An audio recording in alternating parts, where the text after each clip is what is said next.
following podcast is being brought to you by the Defy Life Podcast Network.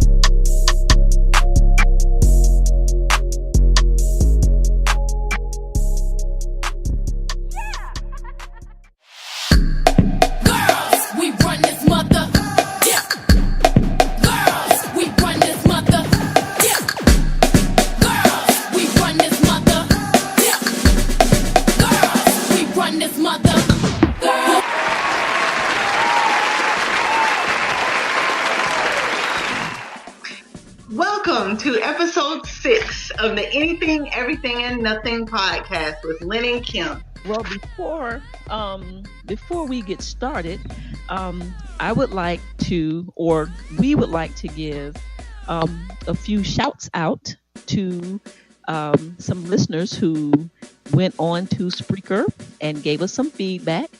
That was really cool. Some positive feedback. So we want to give a special shouts out to Quietly Outspoken, Siobhan P, and Chantel L. 3 listeners that shouted out to us, gave us some positive feedback about episode 5, the best Punani ever. Oh my God, that title though. Listen, that was the title, and that's what we did. Well, that's what it was, and that's what it is. So, again, do you have the comments? Do you have it in front of you exactly what they said? No, the comments were, because of the editing that had to be done, the comments were taken down. Oh, no. Yes.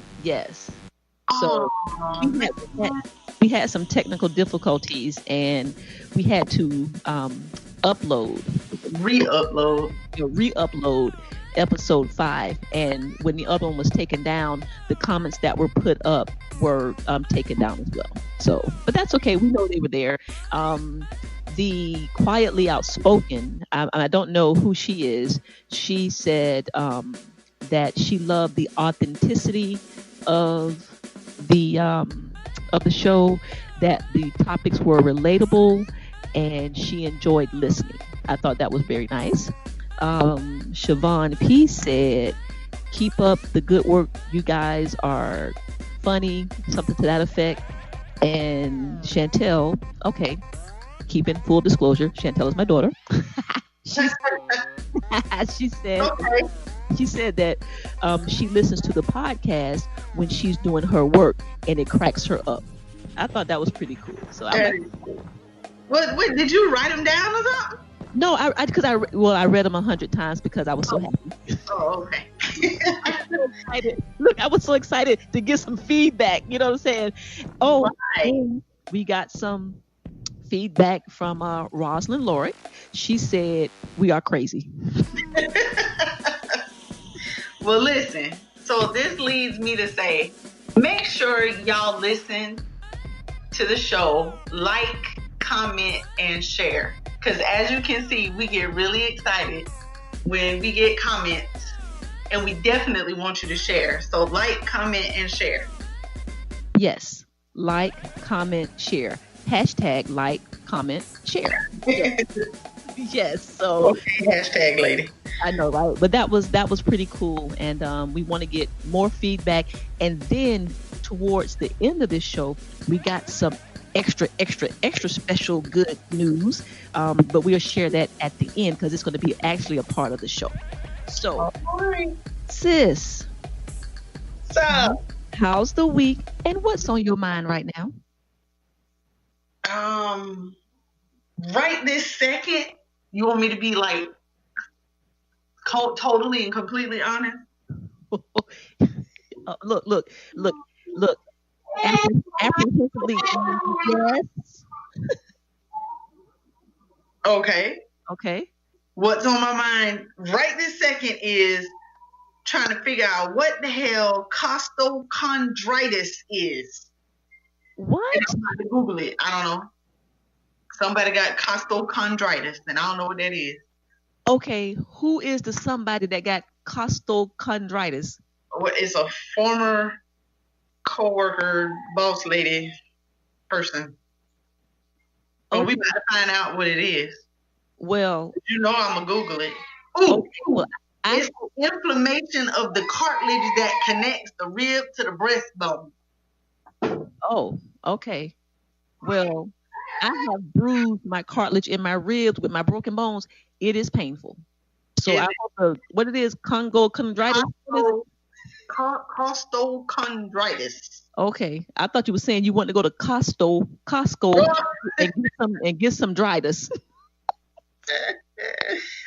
Well, it usually goes away on its own, and it's an inflammation, so it's not serious, but it can cause anxiety.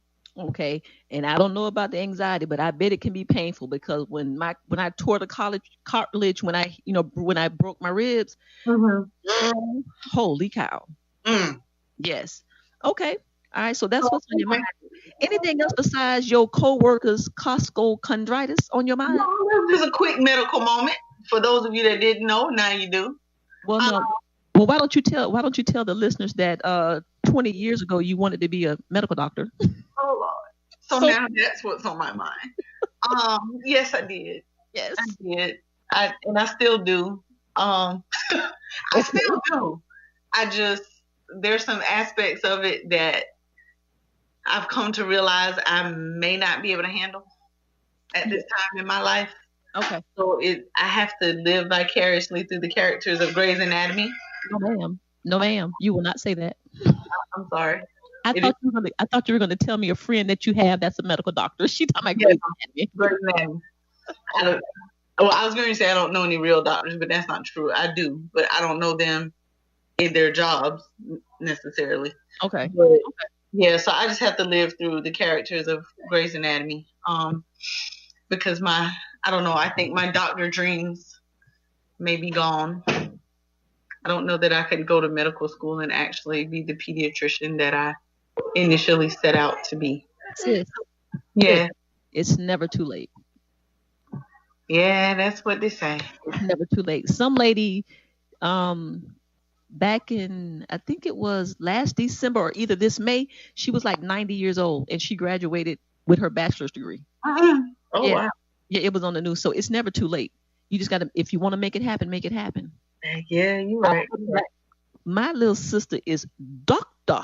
Man, oh, shoot. I'll be living vicariously through you and get some free medical care. I know that's right. Well, I'll continue to stew on it. Okay. But if I get to 45 and I ain't there yet, then the stewing is over. Okay. Well, I want you to think about it and make it happen. Okay. Follow your dream, sis. Follow your dream. Right. Just like I had to have a baby by the time I was 35. Oh, That worked. look. Okay. So if I gotta be a doctor by the time I'm 45. So See, it's 5 years of med school and something. You can 45, then you have 30 some years to live that dream out. That's good, man. I gotta be in it, but I gotta be in it by the time I'm 45. If I ain't in it by the time I'm 45, it's gone. Okay. All right. You have to hold me down. Don't put limitations on it. Just do it. Go look into it. What else? What else you got? On my mind, oh man, listen. These fires that I'm just hearing about in LA. Oh, I got a friend out there. Oh, like taking videos and stuff. It's right there by her. Oh, like in it. I know. Sis, where exactly does she live? Where does she? That's what's her name? Tracy. Yes, Tracy. Where does she live? Big dog. Shout out to Big Dog. What's happening? She's in LA. I mean, I guess in Ventura County, where it's happening. She live out in that area, and she's taking videos from the car outside the house, and sis, it looked like hell. Like not like hell, like it looked bad, like it looked like hell, like probably what hell looks like. If there is a hell, that is what it looks like. Yeah, I know. I saw it this morning. Now, it's funny that that's on your mind right now, probably because Tressy's out there, but that was going to be my one of my topics for Oh, got nothing to do with nothing, because oh, you don't hear about wildfires no place else but California. LA to be exact. And then you remember over the summer they had that one, I forgot the name of it, but it was like a month long. It burned like Yeah. 980,000 acres. Yes. So what is it that's going on in California with these goddamn wildfires? Exactly. Scared girl. Why am I tongue twisted? What's really going on? And I don't know why we try to do this at 10 o'clock at night, because at 12 o'clock, I'm gonna flub up something now. Right. Both of our brains be on shutdown mode, but it's okay. Yeah. But I don't know. The church folk would say that the folk over there doing some foolery, and that's why. I guarantee you, it's some church folk out here somewhere that's got their theories about why these fires happen in California. Okay. But I don't know. It's been a mystery to me. But I'm hoping that my friend gonna do what she got to do to get up out of there, or whatever it is she need to do to stay safe. Well, now the last big one that was out there this summer. It was like a mile and a half from Oprah's mansion. Yes. Yeah. She had all kind of ash and So I'm just like, Tracy, or whatever it was in her yard. you said it's Tressie, Tressi? Uh-huh. IE. Well, Tressie, I don't know if you're listening to us. We're thinking about you, and we hope the fire goes out by the time it gets to you. But if it don't worry about the material things. Get up out of the hell out. Yes. And this is what, oh my God, people like, oh my God, I've lost everything. Girl, you got your life. Right. Hopefully you had insurance. If you don't, that's okay. You can replace that stuff. You can't replace your life. It's okay. Exactly. Girl, get out. And then I know on that one from the summer, the man went back in the fire, sis, to see the dog. Him and the dog died.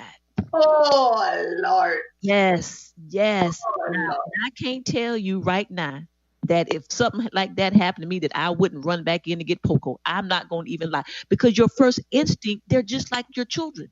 Yes. You know what I'm saying? I can't say that I would not run back in to try to get Poco. But yes, the man went back in the house. You probably would. I probably would. Yeah. But anyway, okay. All right. Anything else on your mind?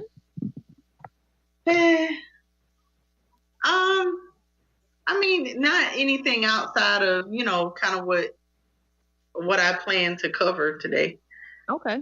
All is well. The week went pretty smoothly. Nothing major. Gosh, I always have to think back over the week. Like, what in the hell happened this week? Yeah, I think the week was smooth. Still fighting that angst, but it every day is a different day. Mm-hmm. Some days easier than others. Some days it's good, some days it's bad, and some days it's worse than others. Yep, you just have to kind of just work your way through it. Trust me. It's been a pretty quiet week. Nothing major. Oh, there is something major. I did something this week. Oh. I went back to Zumba. Ooh, okay. I went back to my Zumba class, and I'm so glad that I did. Wait a minute now. How long has the sabbatical been? Hold on. It's from the last time you went to Zumba. Listen. Okay, so when we go to class, the instructor, we take a picture at the end of class and she'll post it on her Facebook. Okay. So I sat there yesterday and scrolled all the way through all the pictures to go back to when was the last time I was there. And it appears as though the last time I was there was in July. Oh, July, wait now. August, September, October. Why are you counting months, man? Damn, sis. Really? Look, you set out a quarter. We're going to count months? You set out a quarter of the year. Pretty much.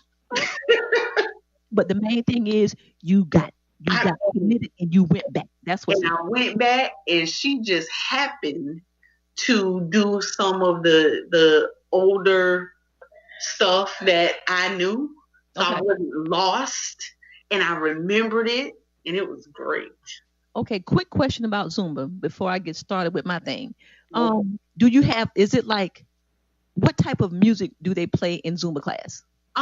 It's a variety. Some of it is, you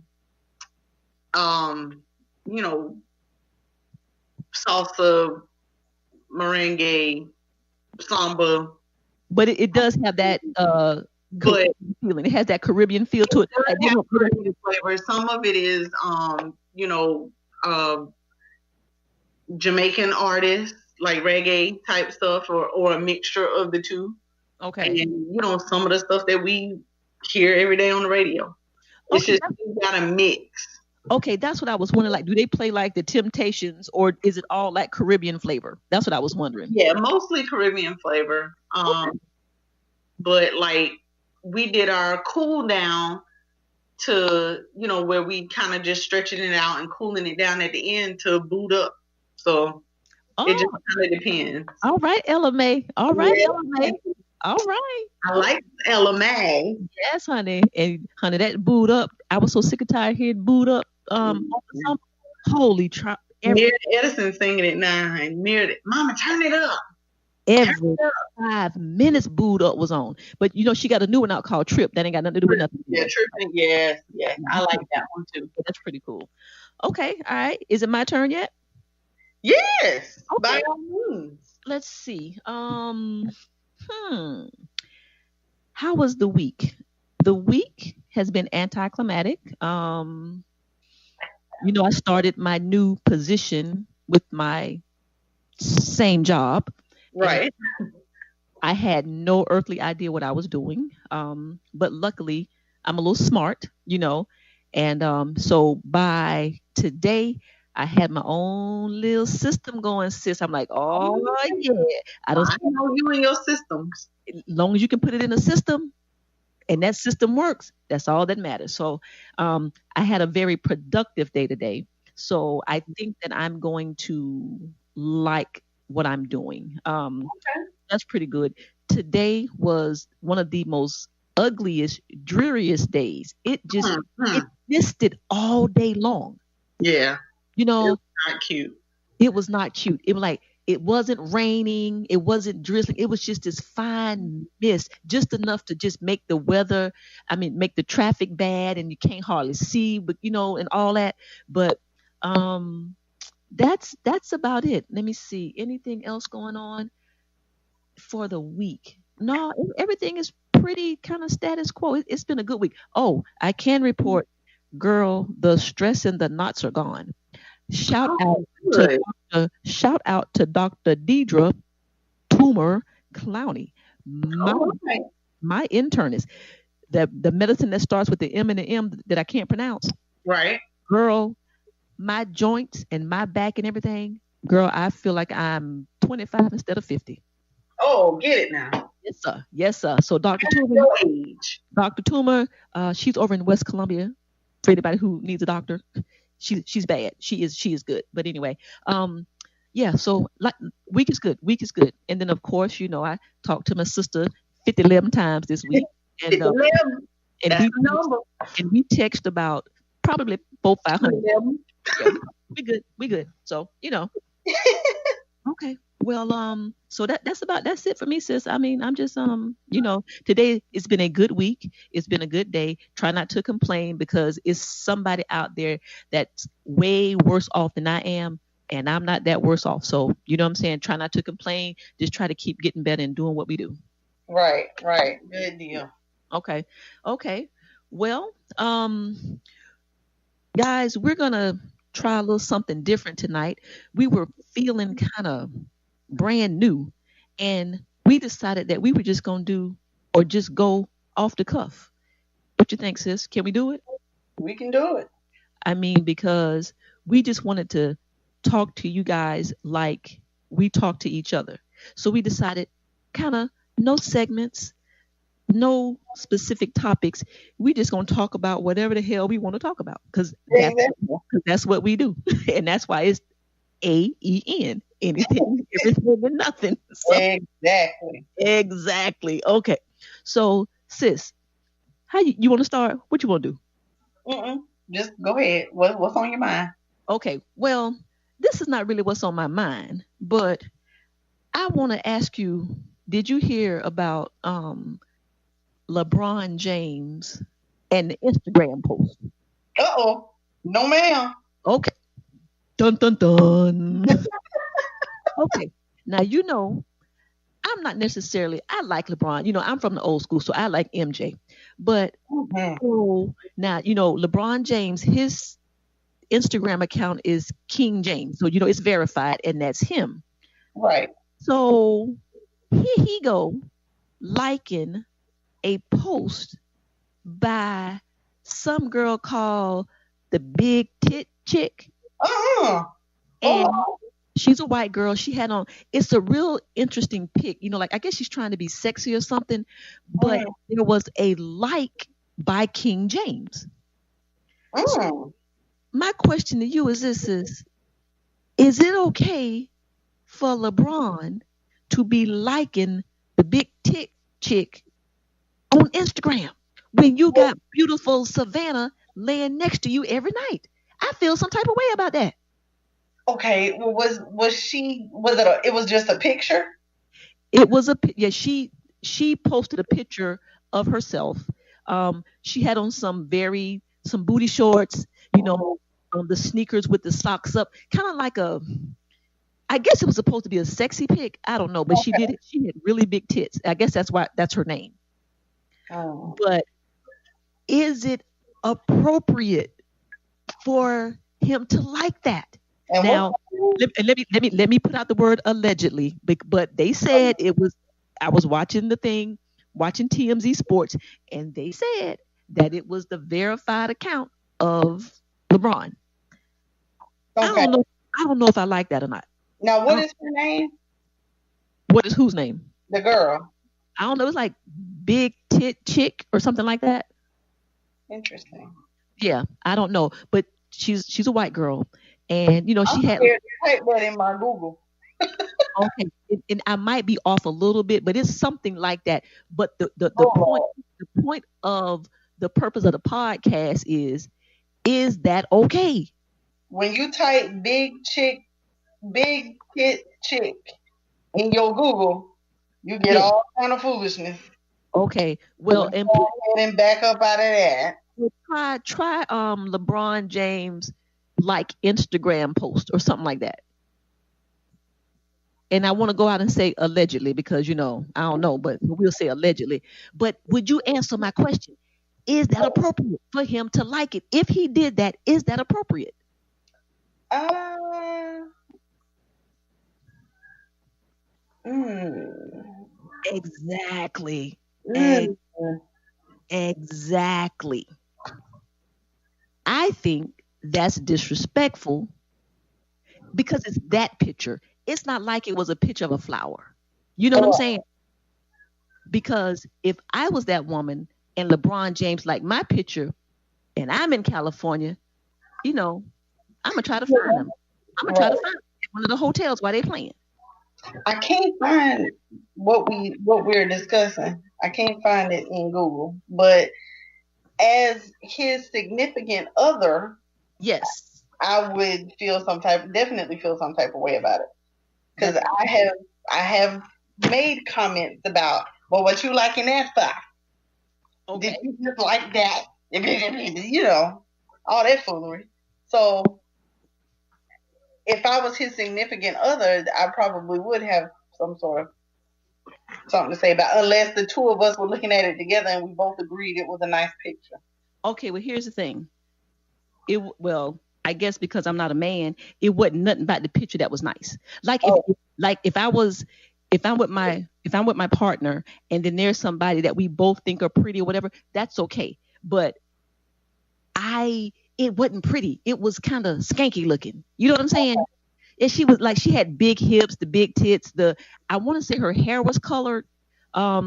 It just looked she just looked like old cheap skanky hoe. You yeah. know. Okay. And I'm like, LeBron, now let me tell you what else is. Let me tell you. Now, LeBron has been married to Savannah all these years. They've been together since high school. My fear is that he's going to go out there in Hollywood and California, and the temptation gonna be too great. I did not want him to sign with the Lakers because Oh, okay. the whole Hollywood, women and just going to be throwing themselves at him. And I just got a feeling that this might be the thing. I'm hoping not, because it's been he's that figure that I thought it would have already happened by now. But because in Cleveland, he's the man. Not a whole lot going on in Cleveland, but honey, you got every type of woman out there in California. Right. And I'm talking about beautiful, and Savannah is beautiful in her own right. But honey, you talking about a whole nother level of celebrity status when you get to Hollywood. Right. So, but anyway, I was just like, nah, LeBron, you can't like that when you got Savannah at the house. If you're gonna like that, you gotta go make a fake account or something. You can't let that come from your King James. Well, apparently she done like some other people's booty pics too. Well, that's what it said. It said, and they said he loved white women. Okay. Yes. Well, this chick right here ain't white, but. Well, no, this girl was white, but you would not miss the pic because it's her standing like on a sidewalk, so you wouldn't miss it. I won't bring it up. It ain't coming up for me. I'm bringing up old news about him liking booty pics. Okay, well, listen, it might have caused a stir. LeBron might have paid somebody to take that damn thing down. Yeah, right, exactly. That might have caused some problems at his house. You know what I'm saying? Well, what news outlet did this come up on? Who is talking about this? Well, first of all, this was a week ago, and I get the whole celebrity news MTO media takeout. Okay, you ever heard of that? Yeah. I think it was on media takeout. No, sis. I was watching TMZ Sports. That's what it was. It was TMZ Sports. Oh, okay. Yeah. Okay. Yeah. So, but that was the one thing right there. I was like, okay. I don't like that for LeBron. You want to go next, or you want me to go next? Since we off the cuff. Well, listen, I will go, and what I will bring up is apparently there are new babies on the horizon. There's new babies out there. You pregnant?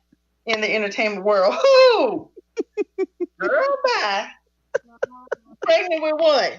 You said new babies on the horizon. I'm like, oh Lord, what's going on? Okay. Pregnant with what? Okay. By who? Oh Lord.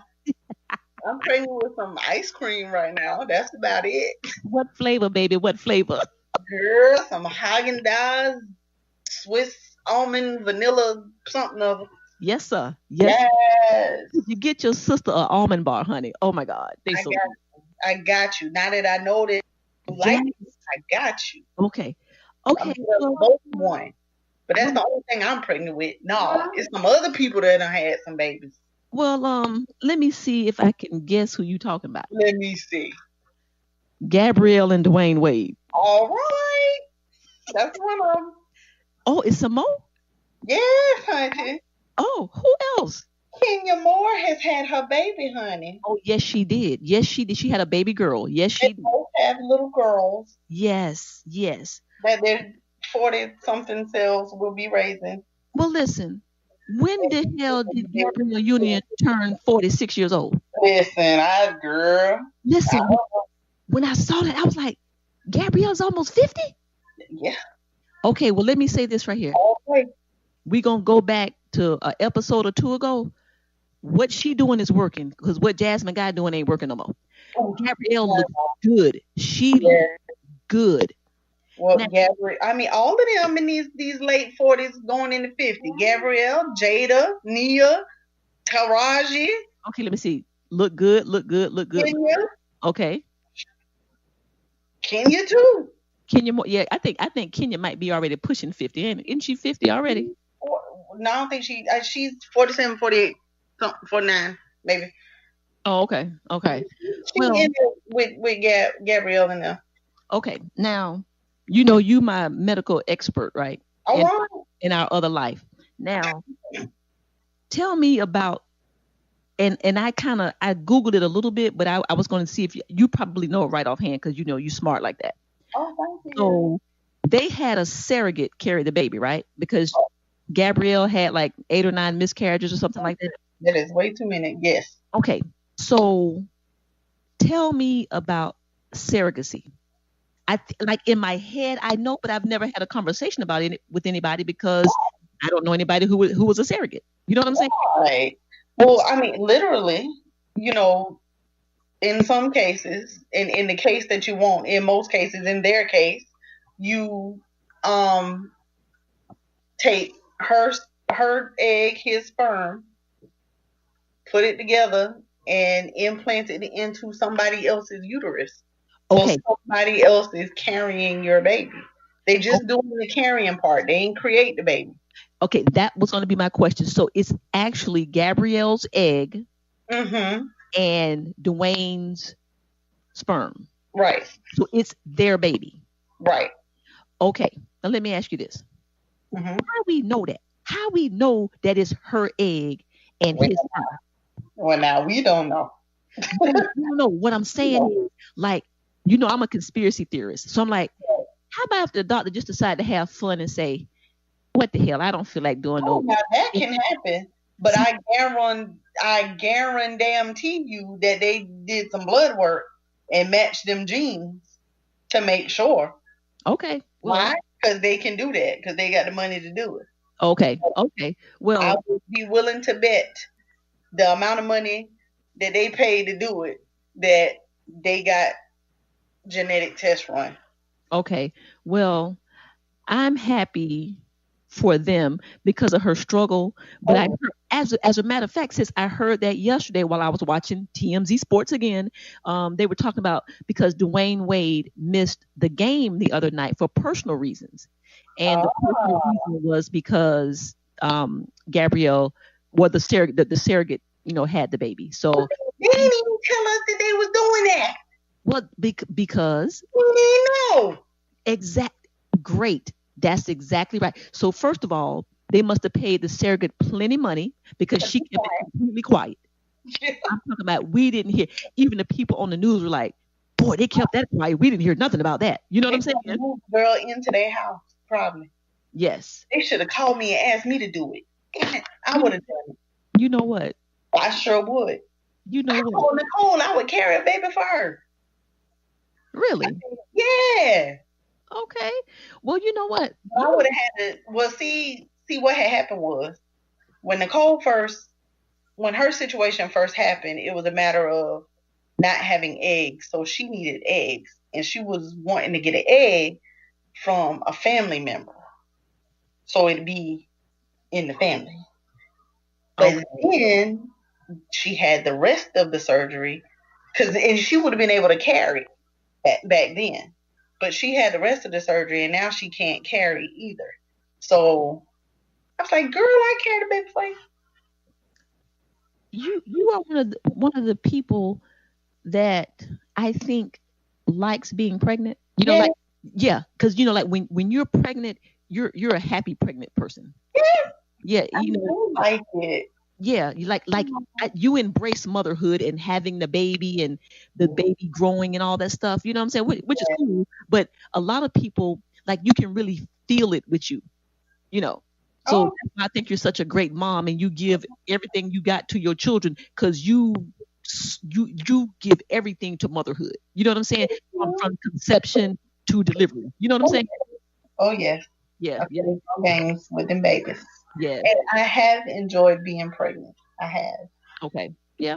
I can. You get to that uncomfortable stage where you want them jokers out of there, but it is a very moving and just, oh my goodness, I don't even emotional, wonderful experience.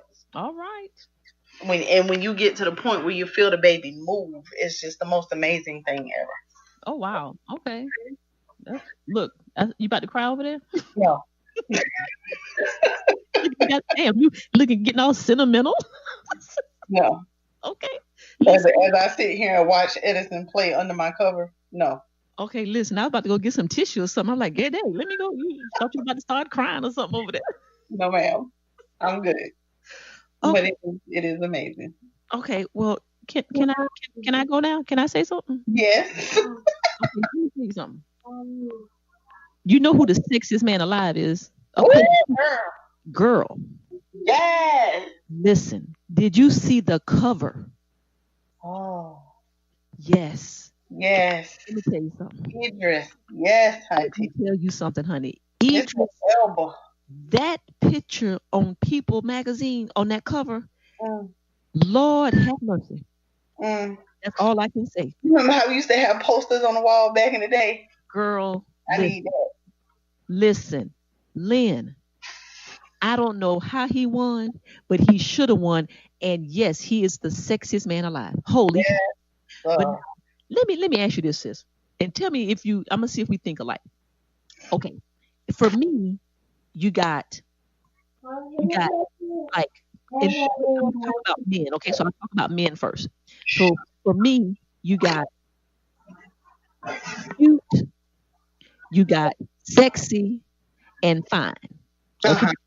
Okay, for me, cute is strictly about the face, nothing else.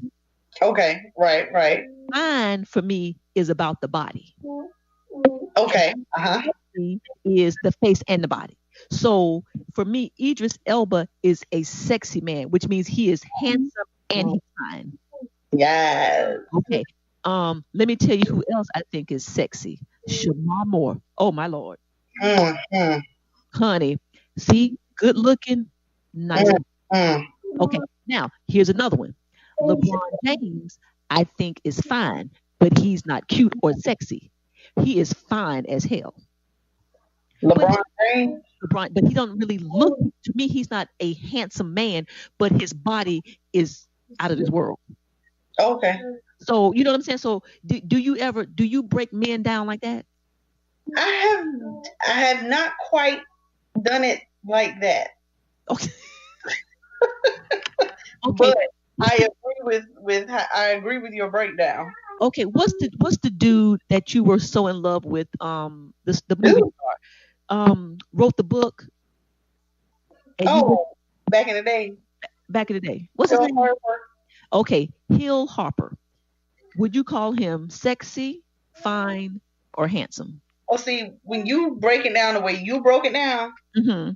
Hill is handsome Okay, or cute. so just face wise, he has a very good looking face. Yes.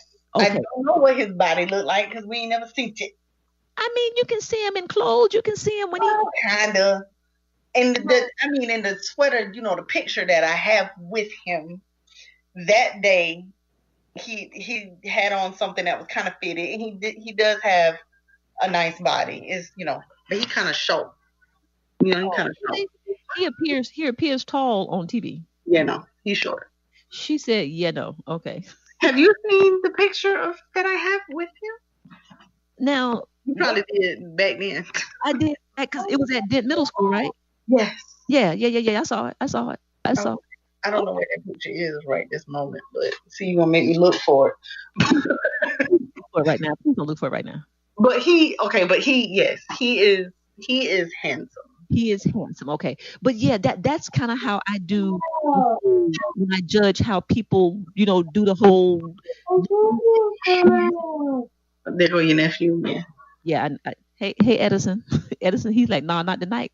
He was like Poco last week. Exactly. Really, dude. I tell you, this is why I ain't get the job. Okay, okay. But Out of the sexiest men in the book, it was only 7 of us out of the 50. well, listen. As usual. I'm just saying. Let me do a sexy. Okay, do it sexy. The Momoa man. What the man name? The who? Momoa. Um, The Momoa. what's her face husband? Lisa Bonet husband. Lisa Bonet husband. Yes. Is it Jason? Girl, I don't know. I don't know who Lisa Bonet's husband is. Oh Lord, are you serious? Yes, Jason Momoa. Well, please Google him right now. Oh, no, huh? I can't multitask like that. I'll look at what's his name? Jason Momoa. Momoa. Yes. Okay. Momoa. That's what I put down. Okay. Oh Lord. He looks good. Him. Please go find that man. Okay. Jason Momoa. Okay. Well, my dark chocolate Morris Chestnut wasn't on there, and I felt some type of way. I feel some type of way. They had Craig Melvin. They had Craig Melvin as one of the 6 minutes. I'm like, I mean, okay, Craig. Hey, Craig. I know you a homeboy and everything. shout out to Craig, WIS-TV. Yeah, Craig. But no. But I was Craig like, ain't there yet. I was like, well, maybe Craig could be one of the sexiest news anchors alive, but I don't see Craig as one of the. Well, look, Craig might say, I don't think you sexy either. But wait a minute, he was on the list for sexiest man alive?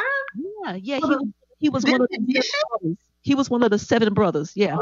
Oh no! No, right. And not Morris Chestnut. Maybe has Morris Chestnut ever been on there? He had to have been, I'm sure. Oh my gosh. He had to have been. So I don't know, but anyway, that was just, girl. When I listen, I need you to go find Jason. I'm gonna find Jason Momoa. But let me tell you what I did. Full disclosure, girl, we got the People magazine, and I just hugged it. I was like, "Ooh, Jesus, ooh." I know. A good day. And then he got the salt and pepper beard, and I was like, yes.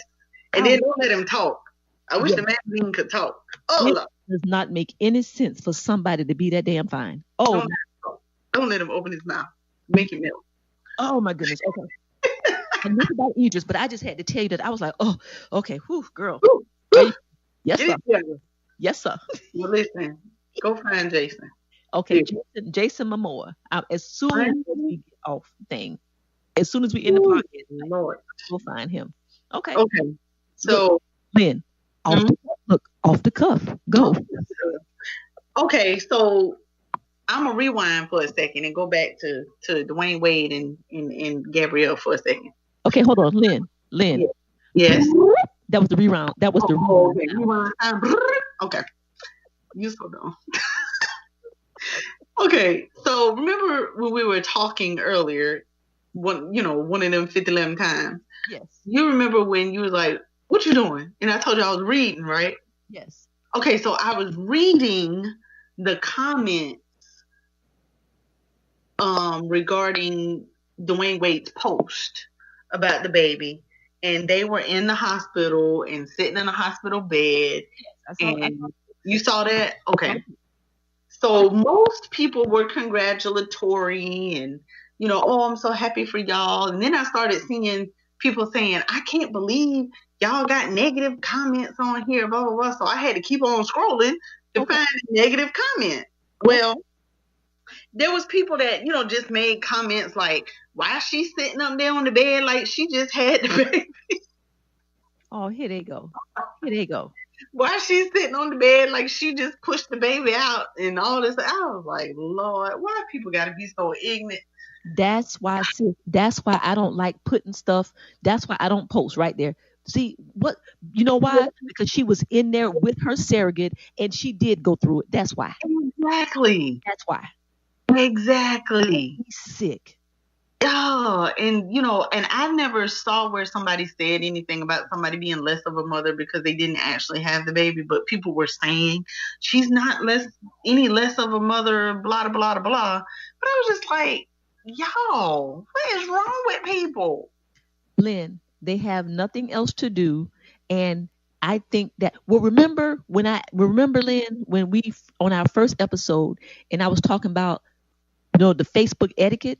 Mm-hmm. So if I post a pic, like I post a pic of me and my nephew for his birthday, if you think it's an ugly pic and you say that, you see what I'm saying? Like, roll your ass on by if you think it's ugly. You ain't got to say that.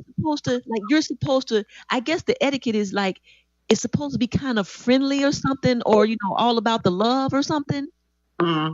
But yeah, I don't, but now she had the hospital gown on and, and that was because she was doing skin to skin, with the baby. Yeah, no, I don't know about that. Okay. But anyway. Okay. Skin to skin contact. Okay. So it helps with bonding. They call it, in some cases, kangarooing. When you put the baby like down in your shirt, like I had to do with Edison. Okay. NICU. But yeah, it's, they promote the skin to skin to increase the bonding experience. Your skin against the baby skin. So that's why she had on a hospital gown. Oh, okay.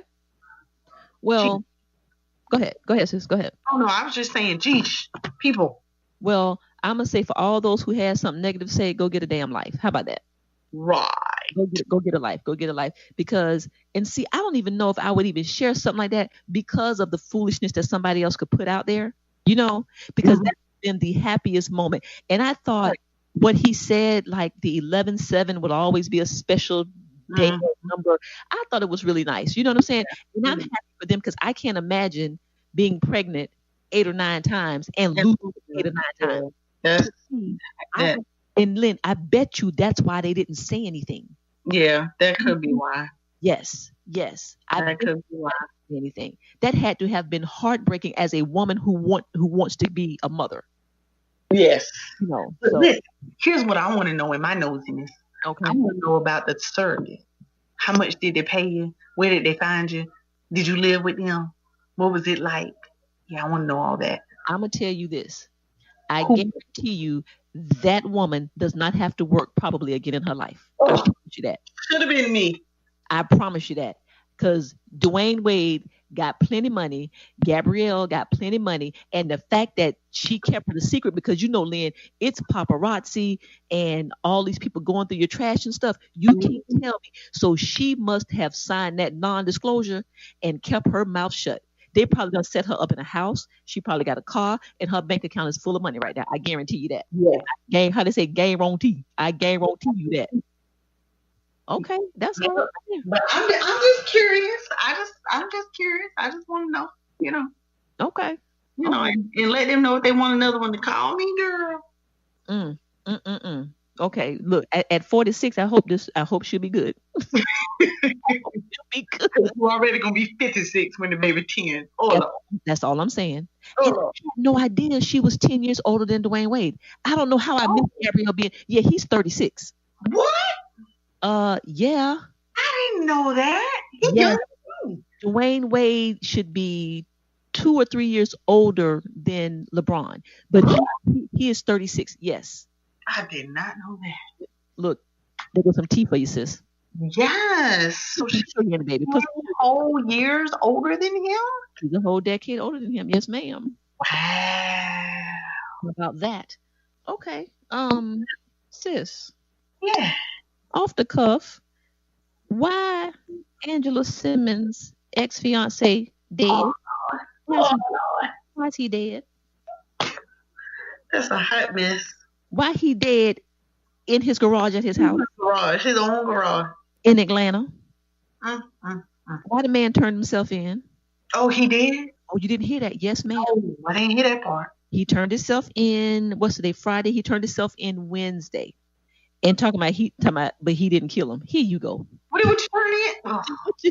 Because I think somebody saw the car and all of that, but he's denying the murder, but he turned himself in. But he's been charged with murder.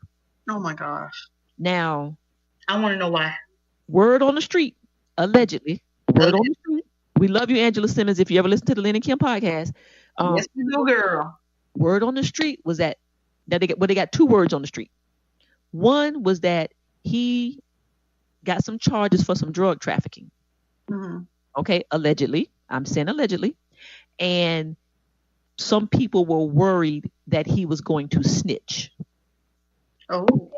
Story number 2 out there is that he and Angela were going through a pretty not so nice custody battle, allegedly, over the son, with their son. Yes. So you just never know. But you know what I say? When you bite that life, either way, you live by the sword, you die by the sword. You know what I'm saying? Yeah. But wait. Okay, so if it was a custody battle that warranted,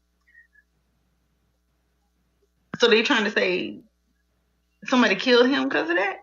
No, I'm just telling you what the stories are out there. Now you can make of it what you want. I'm just saying the stories out there. I'm sure what's his name?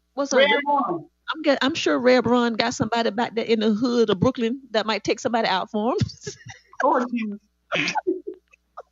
Oh, don't put it on the Reverend. So don't put it on the Reverend. What I'm saying is that the word on the street is there was a pretty bad custody battle, and then he got some drug trafficking charges. So you just don't know, or it could have been over a poker game. I don't know, but that's what the word on the street. Whatever it is super sad. It's super sad. Yep, yep, yep.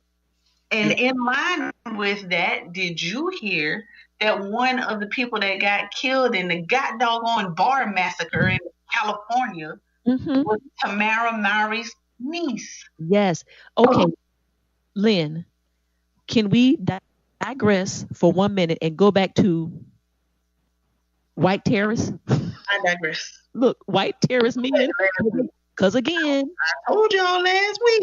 Again, Lynn, again, you hit it right on the head. Somebody with the mass shootings, it was a white male terrorist. Here they go again. There he go. There he go. And I don't know what his motive was. It wasn't because they was black. Because they wasn't. Well, they said that he was suffering from post-traumatic stress disorder from being over in either Iraq or Afghanistan. I can't remember. They said that he penned a very disturbing note or letter on Facebook. Okay, so here's my question, sis. When you see the posting that comes and says, I think I want to kill the world, or I think I want to go kill 12 people. You hit the button that says report. And when you hit send or post or share, somebody sees that. Yeah. But Lynn, you hit report. But Lynn, did you hear that his mother was afraid of him? Oh Lord. Yes. No. Mother was afraid of him. He was very aggressive. 911 had been called on him. You know, the same stories we always hear. Nobody followed up. And now they said he went in there, Lynn, and I thought back to what you said. Remember you saw the guy a couple of weeks ago in Walmart with the black jacket, the black trench coat. Yes. He walked into the club with a black coat on. Oh. Now he had, I think they said it was a Glock, but he had some apparatus put on it, sis, that made it a semi-automatic something or the other. That's why he was able to get so many rounds off. Yeah, the apparatus that they trying to do away with. That is it that bump stock thing? I think so. Okay, yes. But sis, you send your children, or your children are going, Mom, I'll be back. See you later. I'm going out to the club for the country night at the bar. Right. And then you come back, and then it's 11 people dead. And they said because of the notification process, it was like 20 hours because they didn't know who was at the hospital. They didn't know who was inside dead. And it took like 20 hours for some of the families to be notified. Is that not the most horrible thing? That is awful. Yes.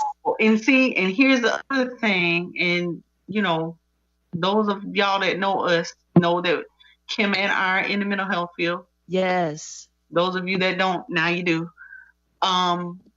This is another case of not following up with these cases. Yep. When somebody is trying to tell you, I'm scared of this person. This person is going to hurt somebody or themselves. Yes. But then y'all don't want to do shit about it until they do hurt somebody or themselves. Well, and you know, damn. No, Lynn, what about the stupid ass law that says, well, if the person has not physically done anything to himself or others, there's nothing that law enforcement can do.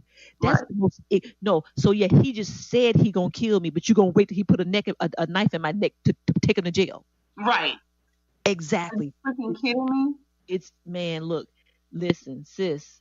When I saw that, and then because I know Roz was saying that the sister, it was the sister, was it sister? Tamara. Actress, it was her niece, and I was like, oh no, but see now her husband's niece.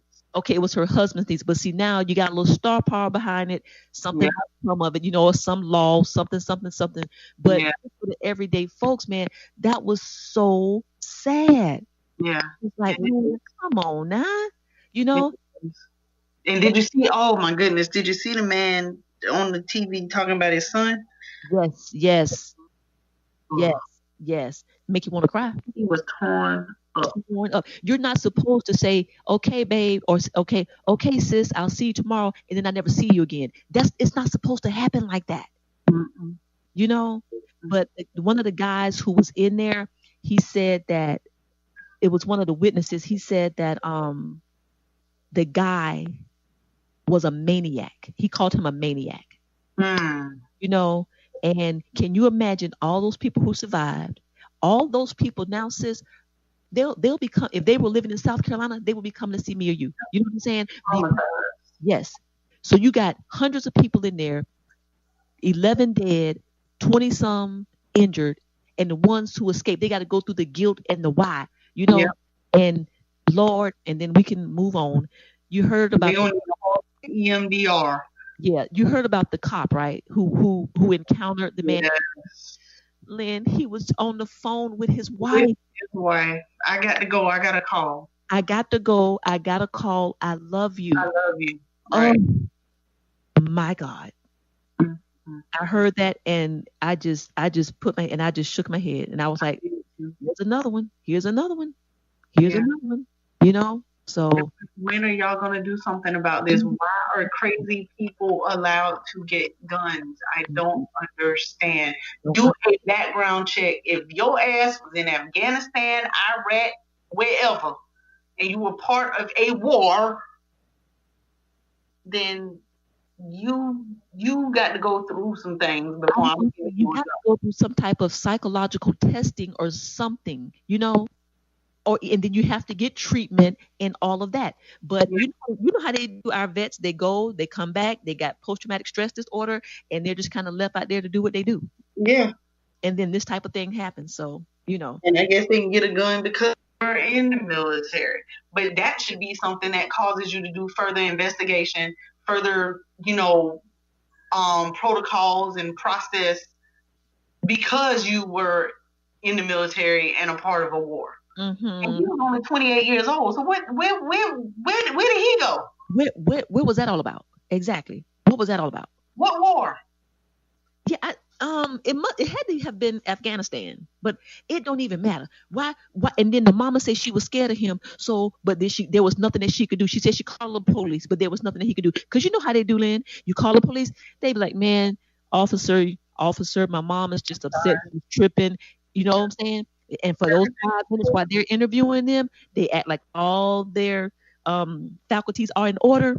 The cops go, and then here comes the trouble again.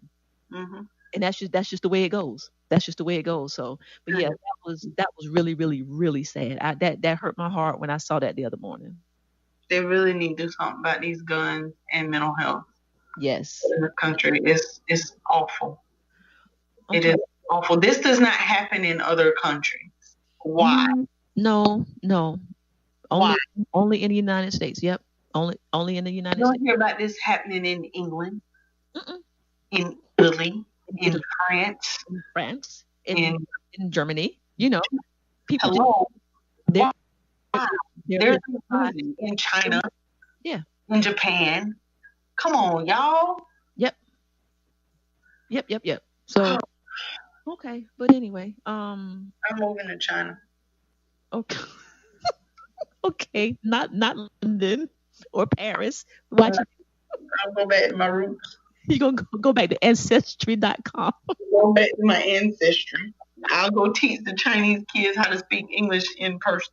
Yes, not when Edison can get on the computer and interrupt the interview. Lynn. Okay, let's take a sidebar for a second. Off the cuff. Let's take a sidebar. What did Edison do while you were on the interview? Yeah, I'm sitting here. Hi, yes, my name is Malin Boykin. I've been a counselor for 13 years. Mommy! Mommy! Excuse me 1 second. Mommy! Can I have some candy? TJ, I apologize. Can I be excused for 1 second? Thanks. What did he say, Lynn? Nothing. What did TJ say? He ain't say nothing. Okay, go ahead. Nothing. That's the problem. Nothing. Okay, so Lynn, I came back And I thought he hung up, but he reappeared on the computer, and he just went ahead and gave me my chance. Okay. Then what did Edison say? Did he keep on? He kept on. He came back. Mommy, Mary. Then he was crying. And then it was, I was just like, oh my God. So I went in the kitchen and I grabbed the bag of Halloween candy and I just gave him the whole bag. I was like, here, go in the room. Just go. Wait a minute. Sis, take the whole bag with you. Did you tell the TJ man to hold on again? I did.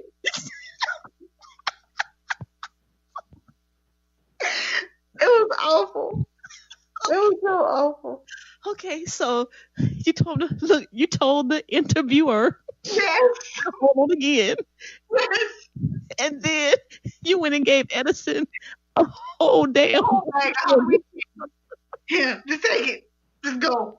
And then he was gone for the rest of the time. Oh my God. Okay, that's funny. That's funny. Because I know you told me that Edison showed out, but you never really did. We never did discuss what actually happened. Man, what you say? The man didn't have he had no comment. No comment, no expression, nothing. He was thinking in his head, I've never had this experience before on an interview. That's what he was thinking. Most people take their children somewhere else when they have an interview. But not this woman. You should have said, TJ, I wanted you to have the experience of having youngsters in the classroom. I'm gonna use them as an example. Yes. Oh my God. Okay, that is funny. That is funny as hell. Okay, now, okay. Back to off the cuff. I just had to find out that was funny. That is funny. When any other time, if you needed Edison and Mir to be in the room, they would be in there watching TV, eating snacks, playing, and would not bother you. Oh yeah. And then if I want them to come and talk to somebody on the computer, right? I got to call them 10 times, and they come and say, "Hey, bye." Oh, okay. Oh Lord. Okay, that was just in the house doing nothing. Doing nothing, just sitting here. They would have been in a room, eating snacks, playing, watching TV, enjoying themselves. Yes. As soon as I got something important to do, here you come. Oh Lord. Okay, that's funny. That's funny. The unexpected, though. You know what I'm saying? That is too funny. And Lynn, you say he sent you an email at 1:00 in the morning. Yep. They said they would let me know in 20. It would be 24 to 48 hours. Nah, bro. It was like 12 hours. They was like, no, ma'am. They didn't want you to call back and ask them nothing. Right. No, ma'am. Okay. Oh Lord. You are not hired. Oh my God, that is funny. That is funny. Okay, sis, I got a off the cuff in the news. I know, right? Did you hear about the 14-year-old girl in Lumberton, North Carolina, who was kidnapped? Yes. Lynn. Oh. Why they found the car, but they didn't find the girl? I ain't found the baby. Think they done seen the man, but they can't find the girl. Lynn, why did the little girl go warm up the car and now she ain't never been back? See that, and people always want to say I'm so scary, you know, and you know you Kim, you too afraid, you don't let your hair down. No, that's why she's 14. She can go turn the car on to warm the car on, and Lynn, she's gone. She's gone. And why you got on all black and a yellow bandana? Walking around. Now, I will say this. I was very skeptical in the beginning. You know, 14, you get on Facebook, you get on Instagram, you do the whole catfish thing. You know what I'm saying? Right. And I was like, okay, I wonder was she on the internet? He's saying that she's 10. He's saying that he's 15 or 16. Actually, he's some old crazed lunatic that's an older man. But either way, Lynn, she's gone. And my thing is now, it's about to be a week. Found the car, and they haven't found her. Did he steal someone else's car? You know, I don't know, but I don't. That made me sad, man. It made me sad. That's like some old TV foolishness. Exactly. Something to be in a movie. That's what you think about. And I was like, Lumberton, and see, my thought is this is okay, so here he is. You got some other lunatic watching the news. You know what I'm saying? And then it gives him an idea. Him an idea. You know what I'm saying? Let me go target the next person that's outside warming up their car. Yes. And I do it every morning. Okay. But now, so I'm thinking, okay, so if when McKinley turns 12 or 13, no, she won't go outside by herself to turn the car. Because see, all it takes is for it to happen to somebody else, and it's a wrap for me. Oh yeah, same here. Yeah, it's a wrap. Listen, in Walmart, Mir like to get out the buggy and walk sometimes. Yeah. He also like to play and lag behind. I said, look him, boy. Oh, no, sir. It will be no lagging behind. No, it ain't gonna be no lagging behind. Oh, you hear this? Oh. I muted. I'm sorry. Okay. I'll grab him and put him back in the buggy, or make him, hold on to it while we're walking or whatever. I was like, Mir, somebody will snatch you in this store. Okay? They have no idea how quickly they can be snatched up. And Lynn, and it's kind of weird, but little Mike, my nephew, he's and that's for the audience's benefit to know, he's 10, and I damn near want to hold his hand when we out together. Like seriously, you know what I'm saying? Because I don't think you can ever be too careful. You can't be holding medium Mike hand now. Man, look, Mike. Look here. Okay, can I put my hand around his shoulder? Or can I put it? Can I put around his neck like my used to do? Okay, I won't do the whole hand thing. But what I'm saying is, you can't go to another side of the store at 10. No, you can't go nowhere. No, we go together. Right. No, you can't go nowhere. No, hell no. Damn, go outside and play. You remember back in the day, Kim, listen, back in the day, I used to come home from school. I don't know if I did my homework or not. I don't know. Anyway, I would go outside and be outside for the rest of the day.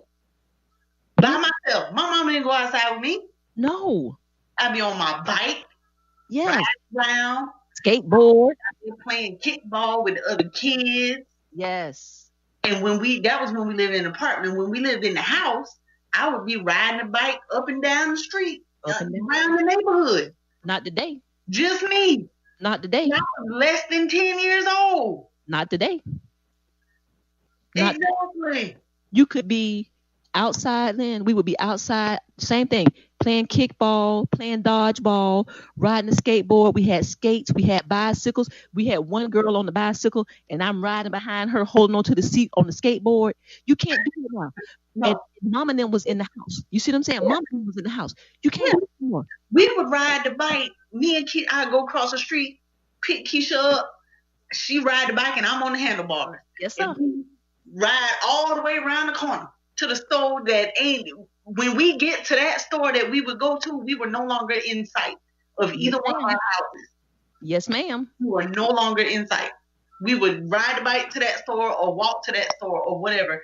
It was not on the same street that we lived on. It was around the corner, but it wasn't on the same street. We were out of sight. Okay. Well, yes. So I wish I would let Mir Nelson walk around the corner. No.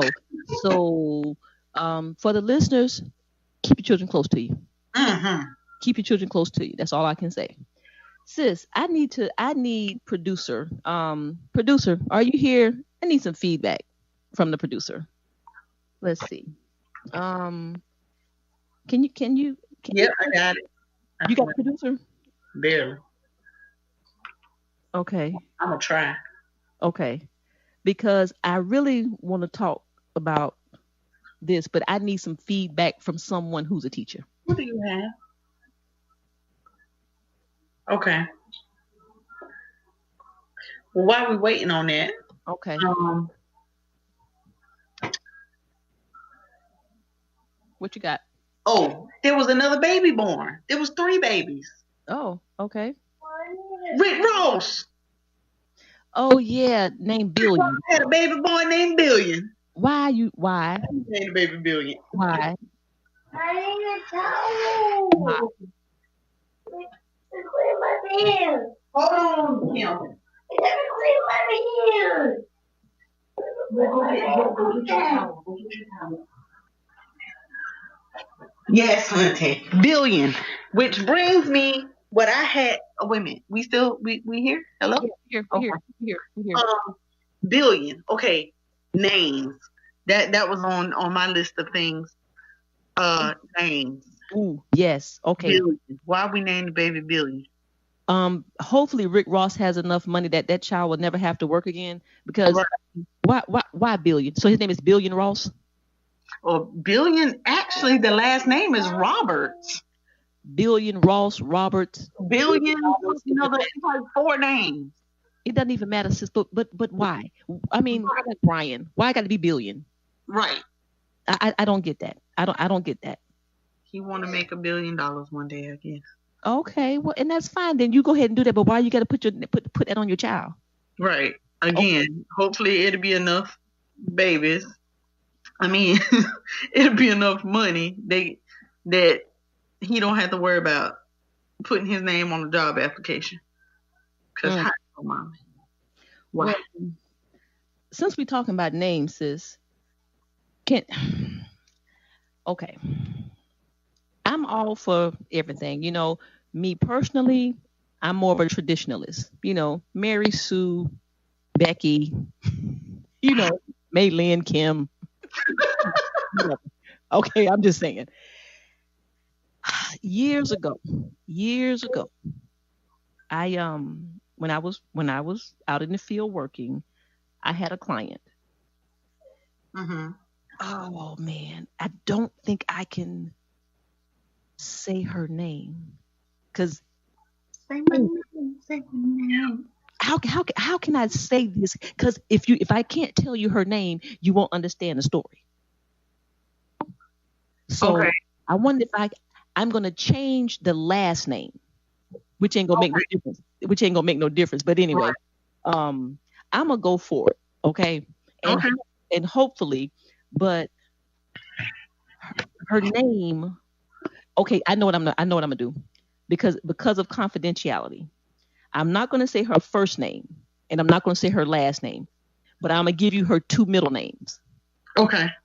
And so she had blank, Alizé, Finesse, blank. That was her name. Oh Lord. Yes. That's enough right there. That's her name. Her middle name was Alizé Finesse. That was the middle name. Her first name was so god awful. When I got to her, I was just like, how do you pronounce this? You know what I'm saying? And she said, you pronounce it like this, but you can call me this. And I said, I will not. I will not. It was a nickname from the first name. I was like, I will not. I will not call you that. I will not call you. I don't know what the hell I'm gonna do. I'm just gonna call you girl. Because I was just like, what the hell? Why would your mama your dad? Right. You know what I'm saying? Right. Okay, so that was that one. Now I got another one for you. And if anybody, I'm sorry, sis, what does DOMINIC spell? We've talked about this in the past. Wait a minute. Spell it again. DOMINIC. MINIC. Dominic. Huh? Dominic. Say it again. Dominic. Okay, Dominic, right? Like in all languages, that says Dominic, right? Yeah. Well, the dude on WIS News, Yes. his name is, no, you said, what's his name, sister? What did he say? Diminus. And use a Diminus lie. Use a Diminus lie. That's Dominique. I don't know why you're trying to be brand new. I don't know why your people trying to be brand new. Shout out to WIS TV News, but your name is Diminus. Your name is Dominic. Right. Your name is not. What is it? What do you say? Dominique? What is it? Diminus. Diminus. Do you see a DEM in there anywhere? Nowhere. It's And if it was S, it would be an E on the end. it would be on the end. It's a Dominic. Just okay, embrace your name and say Dominique. Just embrace your name. Yeah. You know, that's like me saying my name is Kayamberly. You know, Yeah. Kimberly. You know. Sis. Well, listen, Edison got a little girl in his class named Birdie. Remember I told you that he had a little girl with a name? Yes. Her name is Birdie. Actually, Birdie. Mm-hmm. Like Birdie Jones. That's her name. Yep. Birdee. Now, remember I told you it was a name and it was cute for now? Because it is cute. Like, she a little teeny little girl, cute little blonde hair. She looked like a little birdie. Got a little pointy nose, look like a little bird. But maybe when she was like a bird when she was born, and maybe her parents thought Birdie was cute. But it's like cute for a little girl. But when you 25, is that still gonna be cute? Yeah, no, that's not gonna be cute. No, that's not gonna be cute. That's not Birdie. It sounds okay, sis. It works for a little teeny girl and it works for a grandma. Yeah, you're in trouble. It don't work when you're 25 and you're trying to do the interview online with the man. Jay, oh Lord! But when you 95, yes. Birdie, come here, Birdie. Yeah, yeah. That's not cute. That's not Birdie, cute. you got my tones. And I just like people don't think about that now. Okay, guys, I have a wonderful, beautiful, lovely niece. Her name is Jayla. Shout out to Jayla. Hey, Jay. Oh, that little girl. And Jayla has a little girl. Her name is McKinley, and she is pregnant now. And her baby's name Lynn is Marley J. I think that's cute. It's a little Caucasian for me, but it's cute. Cute. Marfa Tweaker, you know what I'm saying? Yeah. Or Laughing Trekker. Lord, Man, how do you then, like, when you're in the hospital, are you sitting around thinking they have these names with 16 syllables. How y'all make that up? Mm-hmm. Well, what about LaDashia? L-A. L-A. Dash. D-A-S-H. No. Dash. Oh, the dash, the symbol dash. Yeah. I'm assuming IA. Okay, wait a minute. This is an actual person's name. Or you making it up? No. LaDashia has been around for a long time. Listen, shout out to LaDashia. That's a hot mess. I'm putting it out there. LaDashia, if you out there, I mean, we cool. And your name could have been real cool if we'd have gone and just spell that dash out. LaDashia. When you said LA dash, I was like, okay, yeah, LADASH. That's why I said that. Mm-mm. No, ma'am. No, ma'am. Okay, sis. We got our producer. Our producer is ready for us. Oh, hey, clap. What's up? Yusuf. Yes, ma'am. I need some feedback from someone who has more experience in this question from anybody. Yusuf, did you hear about the teacher who beat up the student in California? Yeah. Okay. At what point, y'all, Yusuf, is it like all bets are off? Now, the young boy hit him with a basketball, got in his face, and called him nigger. When he hit him with the ball, as a teacher, Yusuf, do you always have to maintain restraint? Or is it sometimes you say to hell with it, I got to get home to my family? Well, let me do this. Let me do this for your audience, and then I'll give you the answer. Okay. We actually covered this topic on the Staley and English show yesterday podcast. Oh, the nice. Okay. actual episode is available now. I guess you gotta go listen to it. Yeah, no. What I'm gonna do for your audience is I'm gonna go ahead and play the audio from that. Oh, ain't that cute? Just so they can get the gist, because I think that we could talk about it all day, but until they could actually hear what until your audience actually hears what this young man said to this adult, it really does it no justice. So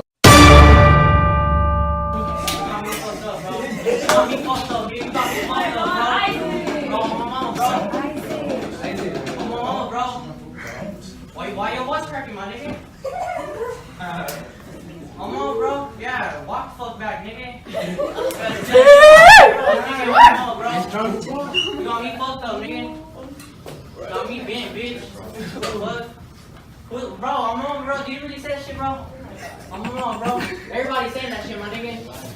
Bro, they lying shit, bro. Stop lying, nigga. You the one lying, bro. I'm on, bro. Stop fronting, my nigga. You know you said that shit, bro. I'm on. Bro, say it too, bro. We're right here, bro. Everybody's watching, my nigga. What's up? You ain't telling me shit. Bro, I'm on, nigga. Bro, you a whole ass bitch, bro. Come on, man. Man, if we're gonna take it.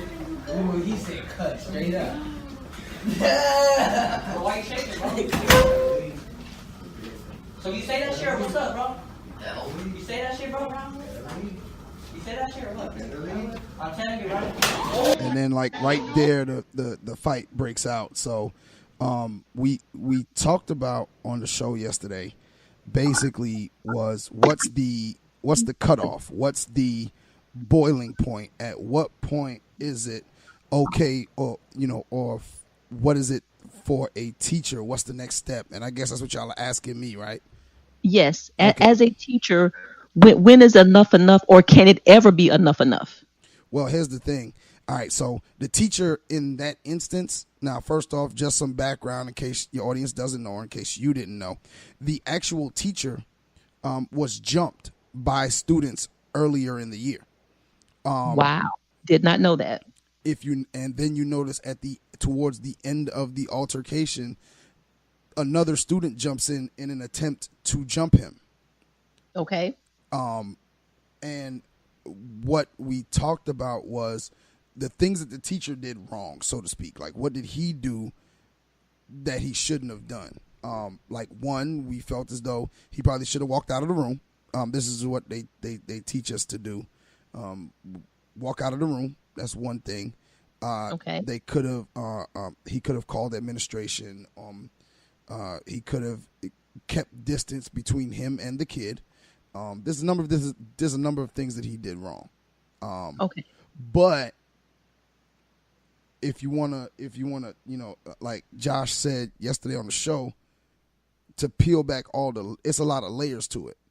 Okay. And we talked about the different layers, and we talked about, well, why we did it on Facebook Live, and one of the questions that was posed to us was, why are these kids so angry? And what we said was, we bear the blunt of all that anger. And Josh's point was, these kids are angry because they're not loved. They don't know what love is. So when you have a teacher, like if the man been jumped at this school before, apparently he's been berated. He still shows up to teach these kids every day. That's right. Okay. So he's showing them love even though they're showing him hate, or their anger, or they're taking out their anger on him.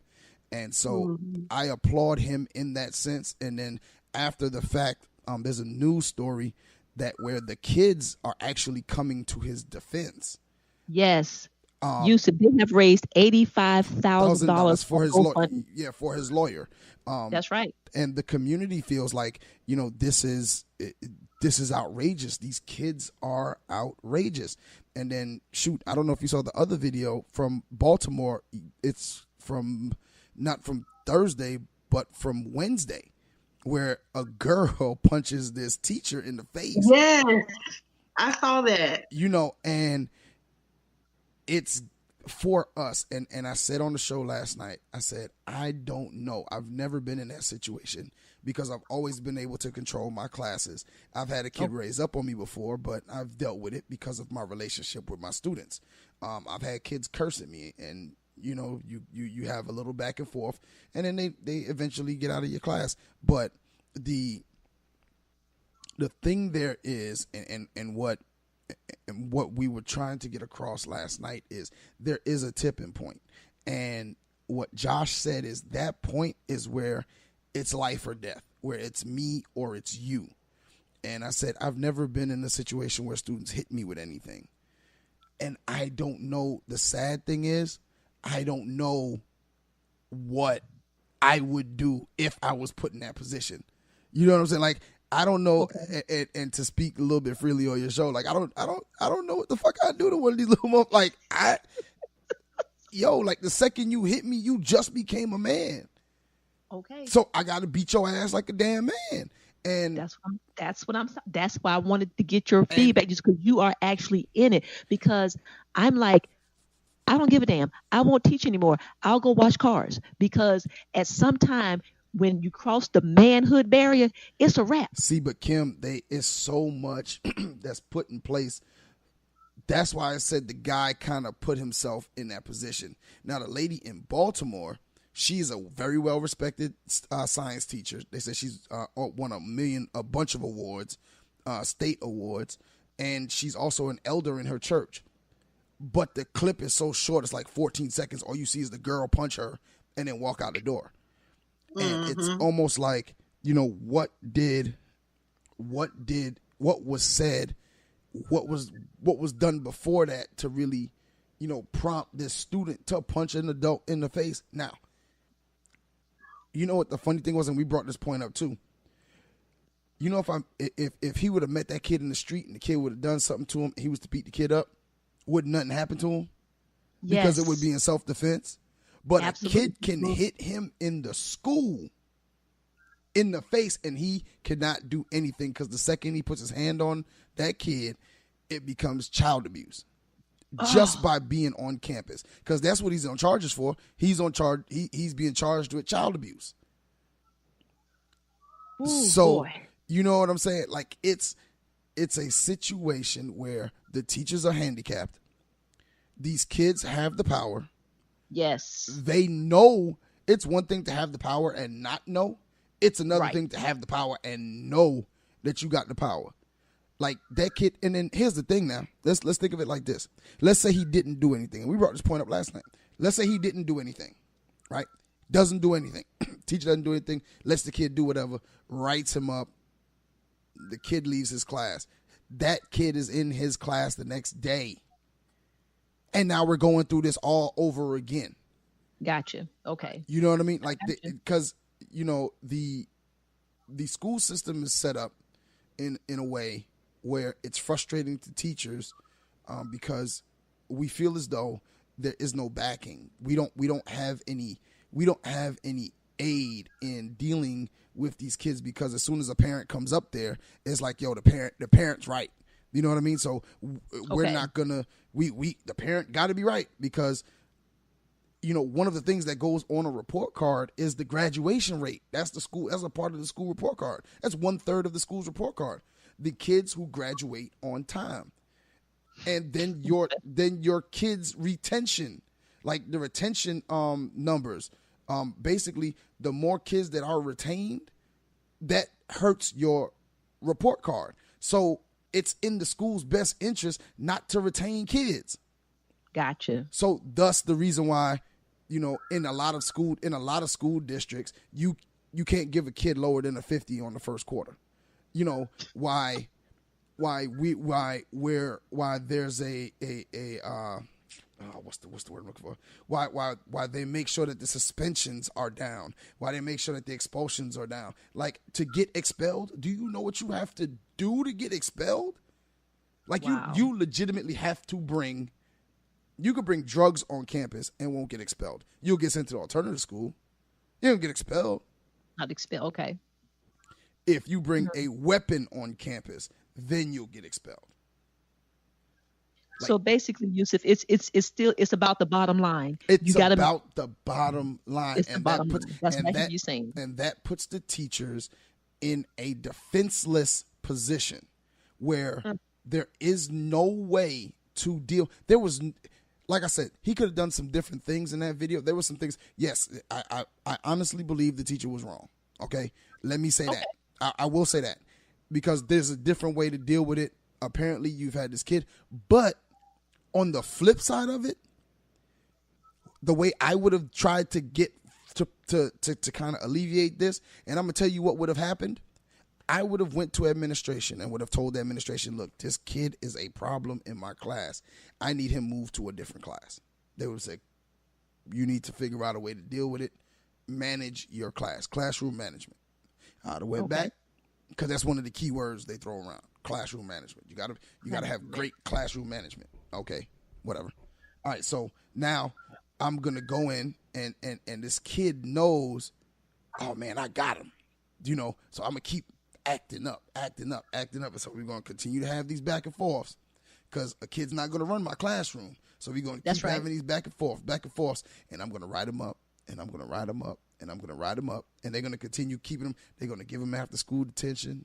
They're gonna give him lunch detention. They're gonna suspend him for 2 days. But at the end of the day, he's not getting out of my class. He's still in the classroom. So at the end of the day, and I'm pretty certain from what I've seen on this video, like a little bit more background, the kid was upset because the teacher was writing him up because he wasn't in his uniform. Right. It's a private school, and you weren't in uniform. You're supposed to get written up. So how is it, you're upset at the teacher for doing this job, and now you out here calling them all kind of N-words and everything else, and you're wrong. You're wrong. You know what I'm saying? I guess my question to you specifically is, and I said, you said you've never been through it, but okay, he's been beat up before or jumped on, but like when he threw the basketball, and I know it's just a basketball, could that not at that point why isn't the kid being charged with anything? Is it because he's underage? Why isn't the kid being charged? Because he is a child on that campus. They believe that the teachers should be able to restrain and withhold themselves and hold themselves to a higher standard than the kids, not go down to their level, and this, that, and the third. And it's hard to do. It's extremely hard to do. I mean, it's crazy hard to do, but you've got to do it if you're trying to keep your job and this, that, and the third. Like, you got to do it. And the where we come in at, I'm gonna tell you how taboo this is real quick, and we mentioned it on the show. Me and Josh asked so many teachers, so many administrators, so many other coaches, yo, this is what we talking about. We need to get like we would like for you to come on the show. Nobody would come on the show. Wow, are you serious? Because everybody was afraid of getting fired. Yo, Okay. I don't want to say nothing that's going to get me fired. I don't know what I would say, so I don't want to say nothing that's going to get me fired. And I'm talking about intelligent people who can speak were afraid of this topic. Most teachers, most administrators are afraid of this topic because you're talking about a human reaction to a child that is your size and in some cultures considered a man. Yes. And is acting in a manly manner. And I was honest on the show last night, and I told on the show, I was just like, yo, I don't know. Like, I can't honestly sit there and say, hey, I would have walked away. I can't honestly say that I would have punched the kid in the face. But put in that position where it's him or me, I might not have hit him first. but I don't know. Like, you hit me with a basketball, like, that's a little much, but I don't think it warranted him. And I think the teacher, when you saw once you start to see the teacher take his glasses off and all that, the teacher was setting himself up. And I think he's going to end up going down for it because it's on video, and they're going to say their thing is going to be, you could have removed yourself from the situation. And Josh said it last night, and I agreed with him. I would rather have walked out and went to the principal's office and got in trouble for leaving my class unattended. I was going to ask you that, Yusuf. And then what if something would have happened to one of the students while you walked out? It's like, to me, it's like a no-win Oh no, situation. no. It's a lose-lose. Like, because you're gonna get, although the principal would understand, and if you got a good principal, like my principal is a great. I've had the pleasure of working for two great principals. Okay. And so if I would have done it, first off, they know I don't leave my class like that. So if I would have done it, they would have known that it was an exigent circumstance. And I would have told, like, me and my principal now have that relationship where I would walk up on them and I'd be like, yo, Corey, I had to leave that class before I whoop that little kid ass now. Like, y'all need to go get that little motherfucker out of my room now. That's how I would have talked. That's how me and my administrative, well, me and two of them, my principal and one of my assistant principals, that's how we talk. And I was like, yo, hey, look, you need to go get that motherfucker out. Go get that motherfucker out the class before I got to get with him now.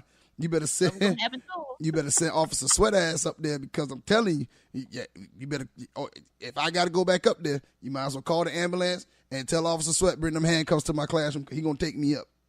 Okay. But that just all depends on the relationship you got with your administration. But like I said, the teacher did all kinds of things wrong. But you get to that point, and honestly, I don't think. When he, and this was the point we brought up. Oh, he wasn't fighting that kid. Yeah, in that video, he's not fighting that kid. He's fighting every single kid that ever said anything to him. He's fighting every single kid, them kids that jumped him. He was fighting them. Yes. In that moment, he reached that point. And the problem with the educational system is kids today have way too much power. Okay. They have way too much power. From IEPs to 504s. You got situations where if a kid has a 504, a 504 is a behavior plan. Because and for a lack of better words, and I hate to say it like this, because this little motherfucker can't act right, I got to give him extra time on assignments. Like, no, like, that shit ain't right. He don't got no learning disability. He got a behavior problem. He has a behavior problem. Yeah. And half of that usage comes from the parents not parenting at home. They get away with shit at home, and then they come to school and get away with the same shit. And not only that, but now, here's the funny thing. They know you supposed to give me an extra day to do my homework. I said, shit, you ain't going to do it tomorrow anyway. You ain't gonna turn it in tomorrow anyway. I give you the extra day, it ain't gonna come in. But I'm just saying, like, that's the point. Like, these kids understand the power that they have, and it's just one of those situations. It's just one of those situations where there's no win in it for the adult. The adult's gonna lose if he's put in that situation, because there's a point. Now, like I said, if you got to understand an administrator who would applaud you for walking away from this kid because the kid technically didn't do anything but hit you with a basketball and curse, that kid might get 3 days home. 3 days, maybe. And 3 days later, that kid's back in your class. Back in your class. Okay. Unless he's got a track record, then it's like, then they'll send him to the alternative school or stuff like that. But, although the teacher dealt with it wrong, everybody got that point. And even, like I said, Josh said it last night, if it's life or death and it's me or that kid, I got a family to go home to. So, and I'm going to go home to my family. And that's why I wanted to get you on, Yusuf, because you are in the classroom and you are a teacher and you are a man. Listen, I'm going to tell you. To ask than someone who's doing it every day. I can only say what I would do. And that's why people say, Kim, you would be a good teacher. No, I wouldn't. Because, see, the first little ill-mannered mother plucker who say something to me, you gonna go. See, I'm not going to do no banter with no child. That's number one. And so all the rules and guidelines that teachers have to follow, see, I'm going to circumvent them because you are just not going to disrespect me. I don't give a damn what the 504, the IEP, and the 999. You're not going to do it. I wasn't raised like that. You don't talk to your elders. You don't your elders. So that's why I couldn't be a teacher, because we're going to be scrapping. Period. Dot. Yeah, I mean, that's what makes it so hard for us to be in there is because you're a human and you're an adult, and you demand and command respect and everything else, and in some way every day you have to deal with lack of respect. Like I had a situation today in my class where the kids have like portfolios due on Monday, and this young lady does not have her. She's not on track to finish on time, and she's turned around talking to one of the other students, and I'm like, yo, look, y'all, you're talking, but I'm looking at your screen. Your screen been the same way for the last 20 minutes. Like, get to work. Like, and then you're gonna turn around and tell me you need extra time. Nah, get to work. Then she starts mouthing back at me. And I'm just like, okay, look, I ain't asking for no, and we kind of had a little back and forth. But at that point, I think she got the point. Like, I was like, because I got these gestures that I do that makes the class laugh. And I made a little gesture like, whoo, one more day. Okay. One more day, and and it's the weekend. I just got to make it through this day, Lord, without losing my job, and it's the weekend. And and so it makes the class laugh, and it gets to a lightheartedness. But like, they will come for you, and if you don't have a retort or something to calm them down or to make light of it. Because, I had a kid get rude with me today, and I said, oh, don't come for me if I didn't send for you now. Remember that we, this ain't that. Like, we cool. You get that way. I got to get my way, and I don't do write-ups. So we just going to have some problems in here.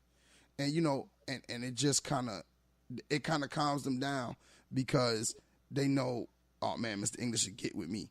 Like, I had a cuss-out session with a kid once. Kid cussed me out. I cussed him slam out. As he walked out the door. Did you get in trouble? Did you get in trouble? Oh, no, because the kid is known. No, because it was between me and him. Like, it was me, him. Okay. The class was around. And, I mean, the next day, me and the kid was cool. And I told him, I said, listen, you can't carry yourself like that. And in all actuality, he came back in the next day with respect for me. And it takes me back to when I first started teaching. I was a long-term sub at Gibbs Middle School. And they gave me a mentor teacher kind of to help me out because I was teaching a class. I was teaching science. I had no background in science. So they gave me like the department chair. And she was like, understand this now. You're going to have to every now and then turn over the tables on them because they need to know that you can get with them. Nice. And the second they know that you can get with them, they won't try you. And I keep that in my head so that when I got with that kid and cussed him right back out, he came back in, man, Coach G, man, you cool, man. Yo, you ain't write me up or nothing, man. All right, that's cool. We good. Boy sat there, did his work for the rest of it. After that moment, like right now, a lot of teachers can't get him to do anything. Me, I ask him to do it, he do it. No problem. So, I mean, it's just... It's the relationship that you build with the kids and everything else. But the teacher, to get back to your earlier point, there is a boiling point for us. And I think that's why when teachers get wild when they leave the school, because you got so much built up stuff and that you go through every day from administration to district to the kids. And the kids will just push you over the edge and don't let you have some personal problems. It really it's really, really stressful. So, I didn't mean to talk that long, but like I said, we had our show ran long yesterday just talking about this. And because it's a topic that it's something that nobody wants to talk about. Right. And there's no need to be fearful of it because like you said, first you're human. And then you're a man, and I guess in the school system, you're a teacher first and then everything else is second. And that's why I know I could not be a teacher. I shout out to all the teachers. Wonderful. My nephew reading on the 7th grade level right now. Bless you. But if my nephew was the one who was going to be that kid, get in his ass. Yeah. You just don't let a child run. A child just don't run up. And like you said, Yusuf, you hit on it. That's just like with kids and DSS. Oh, hit me, mama.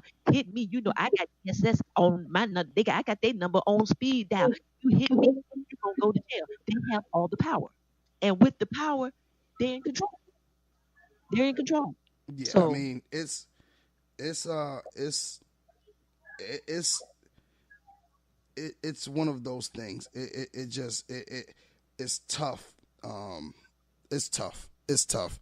And I'm gonna let y'all get back to y'all show. I'm gonna continue to listen, but you it's I can't even explain the feeling in the classroom. You know, I can't explain it because there's no way for you to even get what it is we actually go through to get to that point. And I mean, that kid, like I said, the teacher dealt with it wrong. Let me say that for the record. The teacher put himself in a bad spot, and I think he's going to be found guilty because of the video and how it all went down. But Okay. you know, these kids are privileged. Yes. They are Say it again. spoiled. They are given. They're entitled. They're entitled. They're treated like adults in their home. So when they come to the school, they have no respect for adults because I'm already an adult. You can't say nothing to me. You're not my dad. You're not my mom. And I can call my mom and she can come up here and raise all kinds of hell as soon as I call her. You can't you can't use yourself. I can't use my cell phone on campus. I bet you can't take my cell phone from me. You know, Oof. that's what we go through, the flipping of the necks and, man, you ain't going to do nothing. You know, all of that. You know, I was at a school once where the kids turned the lights off and threw books at the new teacher, threw the textbooks. And I would walk right out that classroom. Yo, like, Never. I had to walk in. What happened was I was the long-term sub. They hired an English teacher. The English teacher came in. I was a good teacher. You know, I consider myself to be a pretty good teacher. At the time, I had already had those kids for about a good half of a semester. I had them for about a quarter, and they had gotten used to me, and they actually enjoyed being in my class.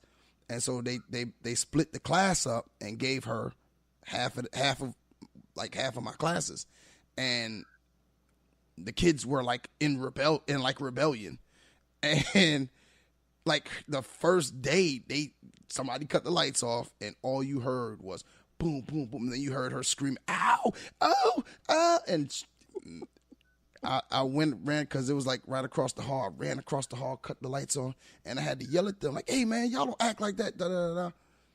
Everybody's laughing. You know what I'm saying? Everybody's laughing. And I'm just like, and I'm looking at the lady, she behind the desk in fear. You know, because, and here's what happened. Administrators came down. There were no cameras in the class. The kids said they don't know who threw the book, even though it was like 10 books at the front of the classroom on the floor. And so they didn't write. They just wrote the kids up, gave everybody in the class a day home because they couldn't prove anybody did anything. Wow. So, you know, it's the power's in the kids' hands. The power is completely in the kids' hands. The kids and the parents. Because if the parents want to raise Cain, I guarantee you they don't want to see parents. They see parents. A parent could do so much. Some parents don't even know the power they have. Okay. They can make sure their kid gets straight A's if they want to. I was going to say, Yusuf, the parents control their bottom line. Because administrators, y'all got to kind of put your hands behind your back and yes sir, yes ma'am to them. Because guess what I'll do? I can take my kid over to this school, and that's the one thing you don't want. Those numbers go down. When the numbers go down, it affects the what what line that affects? The financial money that comes in from the state. And through everything you said tonight, Yusuf, you know what I haven't heard? It hadn't been anything about the education. Oh, listen. It's the bottom line, the numbers, and the control. Hey, because I and I've brought this up before too. The South Carolina education, the kids do not perform well in college. Do you want to know why? Because South Carolina is one of the only states that put standardized tests on the school report card. So standardized testing is a huge part of the school report card. EOCs and EOCs, ACT, and SAT scores go on the school report card. It's a huge part. So that's why That's why we're taught to teach to the test. How testing strategies, vocabulary words, context clues. If I have to teach another kid how to use context clues, I'm going to lose my mind.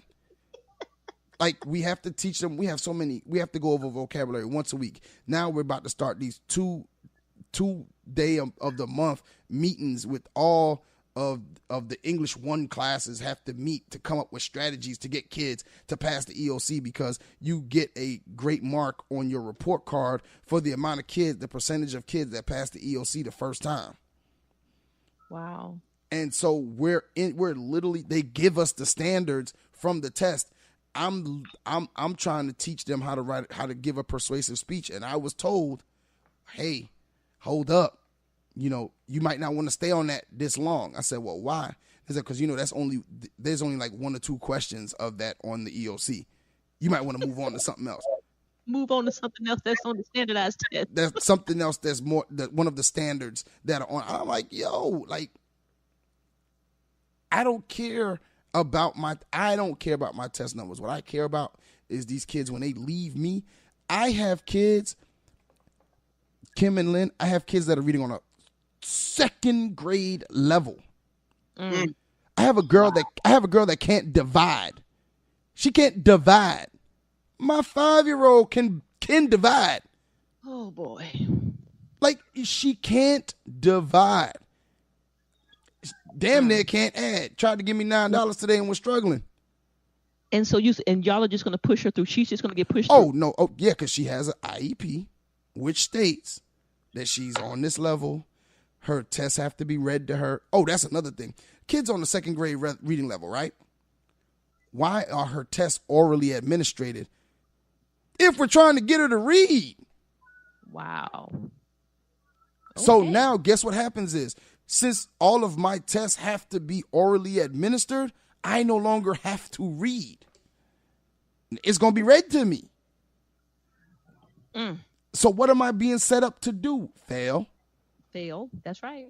Because get this now, if the teacher doesn't abide by the accommodations in the IEP, that kid's going to pass that class.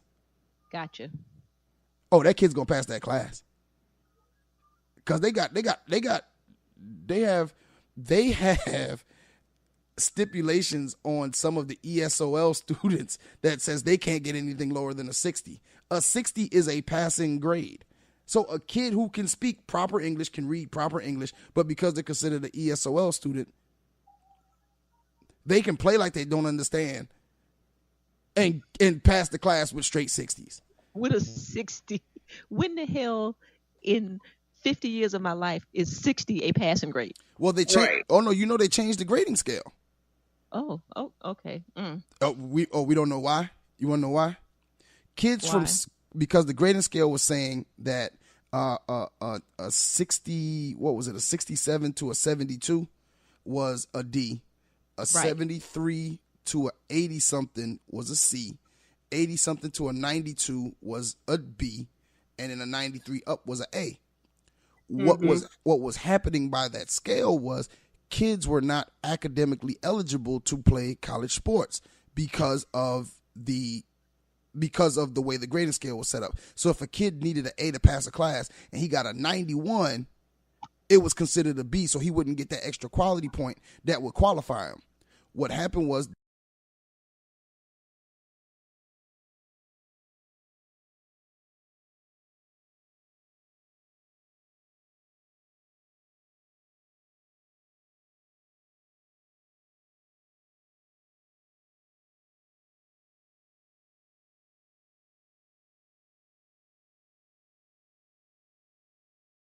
a couple of the college coaches in the state of South Carolina got together and went to the State Department and said, hey, we're crippling our kids because we're the only state that has this as the grading scale. So they changed it to the 10 point, where it's 60 to 69, 70 to 79, and so on and so forth. Okay. Wow. Okay. So can I say the education system has now made me sad after this conversation? Jeez. Listen, listen, if you ever want to have an educational system Yes, I was conversation. saying, it seems Listen, like we need to have a show with just I about the could education go, I of could South go, Carolina. man, for hours on the bullshit that South Carolina Department of Education has put forth, and what some of these districts are willing to do to keep their numbers, to keep their bonuses, for people to keep their jobs, and then they put so much pressure on the teachers. Like, if you do bad on the standardized test, they'll move you. Like, they'll put you on an improvement plan. And it ain't it sometimes it's not your fault. Like, you could teach these kids till the cows come home, but if the kid is reading on a 4th grade level and the test you're giving them is on the 10th grade level, they're not going to pass. But the problem is they've been teaching to the test since elementary school. Okay. So, I mean, and so now when reading went out the window because they started teaching them about context clues. Like, I talked to the kids the other day. I said, hey, they didn't teach you how to cite evidence in your paper. They was like, Coach, all they taught us last year was race. What is race? Read, answer the question, something, and evaluate your answer. And I was like, what in the hell? That's a standardized test strategy. Like, that's all y'all. Coach, we know race. I said, but I ain't asking you no question. Like, what if they don't ask? What if you don't ask the question? So, I mean, it's a weird dynamic. And what I have chosen to do is not teach to the test in my classroom, but to incorporate testing strategies in the way that I teach. So, Okay. Exactly. I've found a way. I found that medium that makes me not want to leave the classroom, while getting the kids what they need to pass the test. So, it kind of it's an interesting situation. But I mean, I'm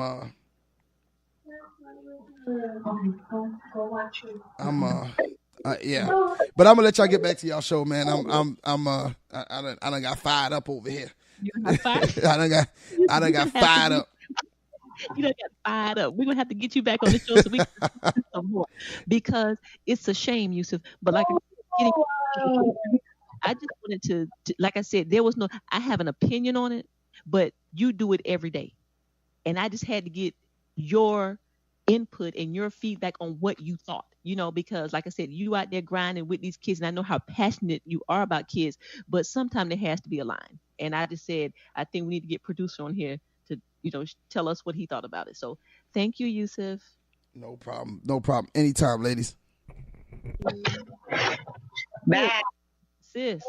Yes. All right. Okay. Well, let me say this right here. Back to my man. You hit me with a ball, I don't give a damn. I'm gonna hit you back. Yeah. I'm not walking out of class. I'm not doing all that. You can probably say anything. I can probably deal with the verbal abuse. But when you hit me with a ball, man, you could knock me out and give me an aneurysm or something. Nah, it's a wrap. Or your fist, because that girl that hit that teacher with her fist in her face, that was a hot mess. Was the caption lesbian girl hits teacher? It probably. Okay, because I saw something, but I didn't read it. I saw it as a heading, but I didn't have a chance to read it. So shout out again to all the teachers. You guys are wonderful, and just may the universe and God bless you, because y'all are better than me. I'm just putting it 100. And sidebar, sis, I couldn't be a cop either. I would be a dirty cop. So okay, I would be a dirty cop. Look here, I'll give you some. Okay, all right. I'm gonna try to work that out. Because I would be a dirty cop. Just that it had nothing to do with nothing, but I would be a dirty cop. Oh my gosh. Sis. Yes. Feeling at 12:29. Girl. Are you on the struggle bus? No, I'm good. Oh, okay, well, so am I. But listen, I mean, since we off in the cuffing, what I mean, can I share two things?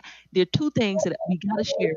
I want to share with you, because both of these stories made me think of you, and then we can kind of go from there. Because guys, we have, like I said, we have like a surprise. I don't know, and I know it's late, but we want to give you the best that we got. So that's what we want to do. But sis, I need your opinion on something, okay? I read something and I said, I know good and damn well. I got to ask my sis about this right here because she gonna tell me what time it is. All right, sis, here we go. You ready? A flight attendant. You here with me, sis? Uh-oh. Where my sis go? I'm here. Okay. Right here. Okay. I'm sorry. I think I was muted. Okay. All right. I need you to be on here because I need to hear you. Okay. Sis, I'm here. a flight attendant on an airplane Mm-hmm. breastfed an infant because the mama ran out of formula. Oh. Okay. Is that sanitary? Is that not gross? How you know she ain't got something? What the hell? Talk to me, sis. Talk to me. Oh, that's rough. You my mama expert. You my mama expert. I need Lynn. It was a flight out of the Philippines. The flight attendant, obviously she must have had a baby sometime here soon, but the passenger ran out of formula. The little baby was in distress. I guess she or he was hungry, and the flight attendant breastfed the child. I need to know. I need somebody to tell me what the hell is that all about. Lynn, Okay, so talk to me. if the baby was in distress, Well, I mean, crying and hungry. That's all. yeah, and if there was absolutely nothing else that could be done, if she has already been breastfeeding, then you gotta assume that everything's okay. That I could only do that in an absolute desperate situation. I don't know if that was that desperate. Okay. Y'all ain't got no water, some Okay. milk. My first thought this was, you mean to tell me y'all didn't have no water to give the baby? I get you ran out of formula, but you can, Lynn, the baby put his mouth on another woman's nipple. I'm just saying, how you know what that woman does or does not have? Right. And if she clean and now see, my baby got milk from other people, but not directly. Right, because they do it and put it in the thing and the he got donated milk. He had to get donated milk because mommy couldn't produce anymore. Okay. But that's a little, and I did feel some type of way about that, but I did not have a choice. Like that, it was the only way that he could be fed, and I couldn't do it. So I didn't have a choice but to find a way to be okay with him getting donated milk. But it's different because it's not direct, and they do whatever they do to make sure that milk is safe. Listen, this was baby mouth to titty nipple. That's what it was. We would have had to been stranded on a desert or on an island or something. The plane crashed and we were still alive and we stranded and my baby got to eat. Okay. Lynn, when I saw that, I was like, oh no, I know Lynn gonna freak out when she hears this here. I was like, Lynn gonna freak out when she hears this. And I was just like, my baby. But now, that's what the black nannies used to do back in the day. What they used to do back in the day? Breastfeed them white women churn. Okay, were they pregnant? Did they have churn? They might have. They probably did. Oh Lord. Okay. But listen now, you can. Well, yeah, they probably had some. I think they had their own children too. Now, lactation, you can start up even after having not been pregnant for a little bit. Don't ask me how. Okay. But it can happen. But yes, they that's what the nannies did back in the day. They breastfed the little white babies. The white people so lazy. They don't even want to breastfeed their own damn children. You would not. Oh my God. You can't. Damn. They already taking care of the babies, wiping their ass and cleaning them and everything else. They got to feed them with the nipple too. Fed them too. Here they yes, go. Ma'am. Look, taking the butter from the duck, as the old people say. Here they go. Ain't you ain't paying them 25 cents a day, and now you want to make them feed the baby too. 25 cents a day. Damn. You remember the help? That's why she got that pie. Okay, so your thing is, Lynn, you would have to be on a desert island with a plane. And the plane would have had to crash, but we was all still alive, Okay. and my baby, and it was desperate. You would give the baby the milk from somebody else's titty before you gave him some ocean water. Yes. Oh Lord. Okay. Yes. All right. Well, look at him. Since we're talking about airplanes, let me tell you this foolishness right here. Okay. So there is this. I think he was Caucasian. If not, he was. What when you're from England? What are you? What are you, an Englander? What are you? English? Look, English, Londoner. Englander? Oh my God. English? Look here. British? There was a white man. Okay, there was a white man. It was European? huh? European? There you go. There we go. So he was either white or white European.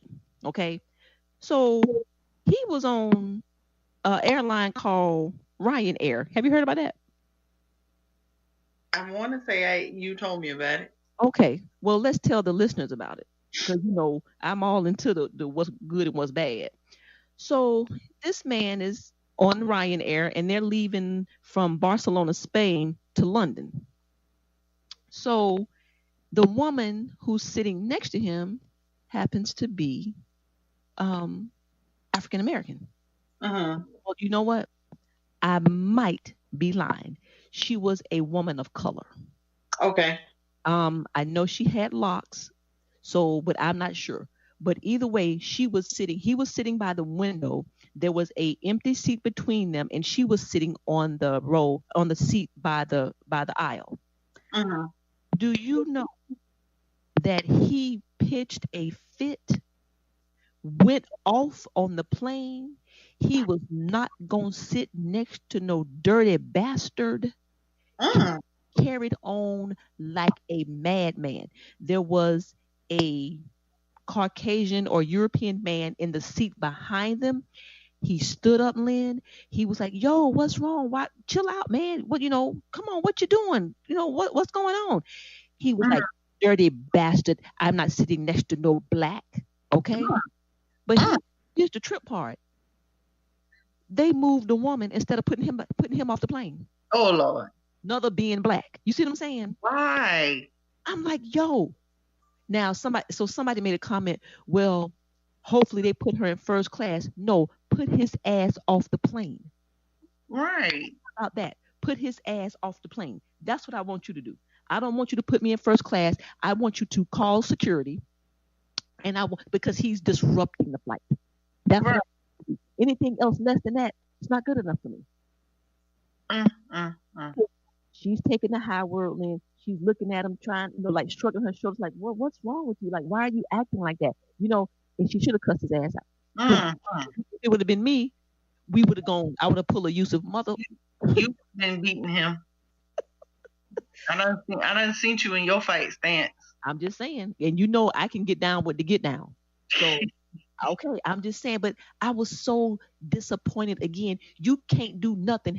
# being black. Right. She doesn't pay for an airline just like you. And motherfucker, if you don't want to sit by me, then get your ass up. How about that? If you got a problem, you get up. And I'm pissed off at Ryanair for not making that happen. You weren't producing y'all's words. Well, listen, I'm sorry. I done got fired up over him being black. Right. Being black, you being a teacher and you being black. Oh, that's right, being black. Every damn week is something about somebody being black. Well, okay, since we're talking about flights, can I give you another one? Yeah. Okay. Did you hear about the black medical doctor on the Delta flight? I think you told me. Did I tell you? I don't know. Okay. It sounds familiar. Somebody told me. Somebody must took it out because see now you're doing the podcast. I try to keep some stuff from you. We talked 11 times. You know what I'm saying? Right. Okay. Well, my last airplane story. So we got the black woman on the Delta flight here domestically. There is a passenger in distress. Mm-hmm. The black woman happens to be a medical doctor. Mm-hmm. She goes to assist the woman. Here come the flight attendant. I'm gonna call her ass a stewardess just because. Okay, here come the flight attendant asking her. She identifies herself. Hello, my name is whatever it is, and I'm a medical doctor. They ask her, "Are you sure you're a medical doctor? Are you sure? Are you sure?" No, I'm just kidding. Yes. Are you sure? Yeah, I'm just playing. Key. I'm just playing. Okay, so this flight attendant goes to get another flight attendant. Now, here's a woman in distress on the airplane. They didn't say what was wrong with her, but obviously she had fallen ill. The doctor pulled out her medical card. You know, like you have your little wallet size card. Pulled out her medical card, and do you know they continued to question the card? Yes, they did. And she said she started carrying the card, Lynn, because this is not the first time that her ass has been questioned about being a medical doctor. Hashtag being black. Hashtag being black. I'm just saying. That is awful. Now, do you notice in that story there was nothing about how we gonna help this woman in distress? Right. You see what I'm saying? Because God forbid a black woman is a medical doctor. Right. Okay, I'm just saying, sis. I'm just saying. That is awful. That is awful. That is awful. And then you want to know why people of color feel the way that we do. And why we look at everything side-eyed, because we always got to do 10 times more and got to be 10 times better. Right. You know what I'm saying? That is so true. And especially today. But anyway, so those are my 3 airline stories. Wow. That was 3? I think so. We did the man with Raynard Air. Okay, maybe 2. I don't know. You know, it's that was 2. See, listen, it's 12:42. 42. Yeah. Okay, sis. I got one more. Oh Lord. This is for you. This is strictly for you. Oh. Okay. Remember last week we were talking about Halloween and how you really didn't do the Halloween thing? Mm-hmm. Okay. Sister, did you hear about the 11-year-old? Oh Lord. Who put sewing needles in the Snicker bars in North Carolina? No.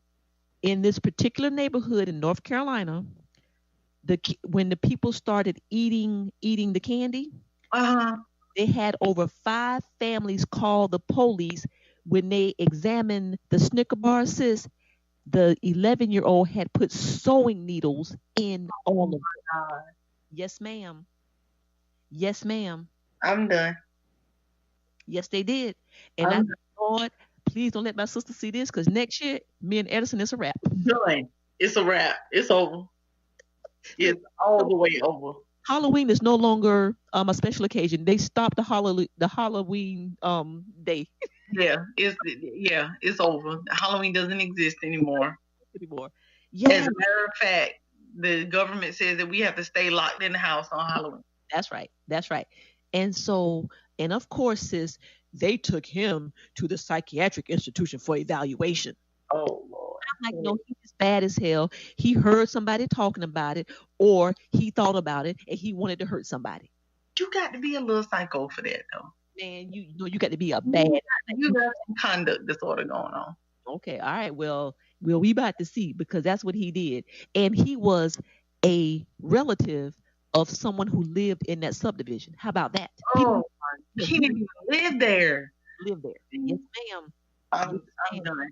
I am all the way done. I was like, oh my God. We will go to the store and buy candy next year. Yeah, listen. Just go to the store and y'all do whatever you need to do. I'll learn how to make my own candy. Do it in the house. No, that took me back. Remember? Okay, sidebar. Remember when they had sis, with the Tylenol? They had the cyanide thing with the Tylenol. Remember? Yes. Back in the day. Okay, that had nothing to do with nothing. I was just sharing that with you. Okay, that just kind of reminded me of that. But yes, you know they had an episode of Law and Order like that too. You know what? But sis, ripped from the headlines, girl. Ripped from the headlines. From the headlines. When I saw that, sis, I went to you, and I must say, I had a smile on my face when I saw that. Because I said if my sis saw this, You was like, Halloween is canceled in the English house. she They checked are done. any and all candy that's in her house right now. She's checking it. Oh my gosh. Okay. Yeah, now see, now I'm gonna cut the Snicker bar in half before I eat it. God darn it. Yes. Okay. That's a hot mess. Sis, what else you got off the cuff, man? What else you got off the cuff? I had fun tonight, sis. Yeah, you do. Well, I don't. All over the place, but I love it because this is what we do. This is what we do. Is what we do on a regular basis, 11 times a day. You talk about an airplane. How about the dude that built a house in the airplane? You heard about that? He did what? No. Turned the airplane into a house. Okay. He bought an airplane, a 757 something else. Okay, well he had money. Okay. Yeah, apparently. Okay. And he had it transported to these woods and he bought it in another country, I want to say. Okay. Had it transported to the woods and somewhere in the Midwest and just dropped down in the middle of the woods. And he has transformed it into a house. It's his house, his home now. Okay. The only question I have is so the airplane no longer flies. Once he bought it, purchased it, flew to the middle of nowhere and put it in the woods, it's no. Yeah, they took the wings off of it and everything. Oh, okay. Mm-hmm. So he paid X number of $1 million for an airplane. $120,000 is what he spent altogether buying the plane and getting it where he had to go. How many $100,000? $120,000. The plane was $100,000. The transport was $20,000. Hold on. What kind of plane? Well, hell, if that's the case, hell, man, you can probably get a plane. I thought a plane cost millions of dollars. Well, one that works probably does. Oh, okay, gotcha. Okay, I got you. Okay, but this one is not a working plane. Okay. I was like, he G7. Go ahead, G7. Don't do your thing, Bo. I ain't mad. Okay. Well, okay, sis. Well, I mean, I can talk to you for another hour, but it is 12:47 a.m. Girl, what you want to do? Because I got another one for you. What else you got? Oh Lord. Oh, it's a 727, not a 757. I'm sorry. It don't even matter. It don't even matter. Sis. All right, this is kind of sad, but not. It's hashtag being black.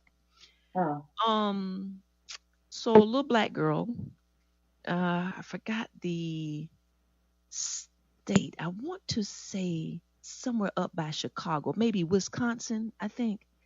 Oh, sis. Okay, so the little girl goes on a field trip with her class.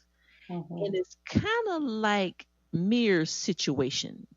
It ain't but a couple of us in the class. Okay. On the field trip, 3 of her compadres, Caucasian girls,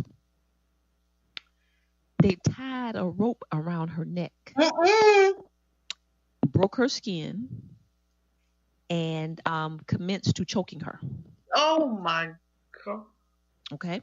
This is on a field trip. Where'd you get a rope from? Don't know. That wasn't anything. But here's the thing. They had to get back to the school.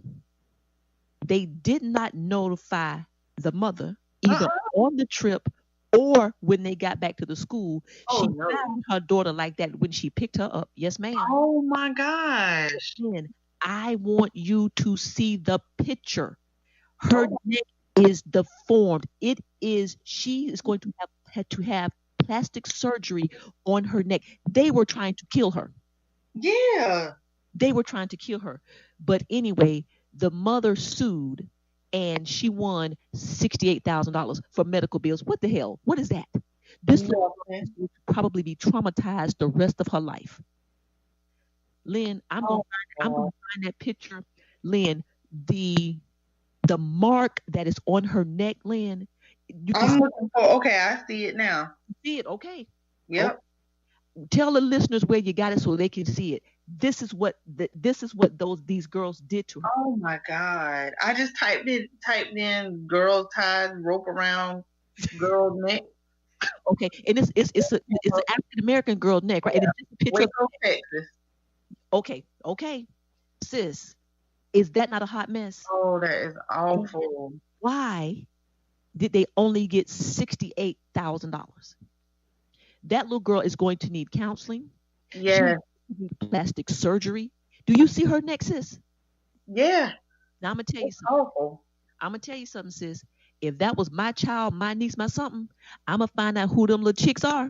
I'm gonna find out where they live. Somebody gonna get their ass beat. I'm telling you that you can't get. School insisted it was an accident. No. Oh, really? Yeah. In Waco, Texas. Okay. And they requested 5.3 million and only got 68,000. What kind of bull crap is that? What kind of bull crap is that? Exactly. Hot mess. That made me angry because you know what we do?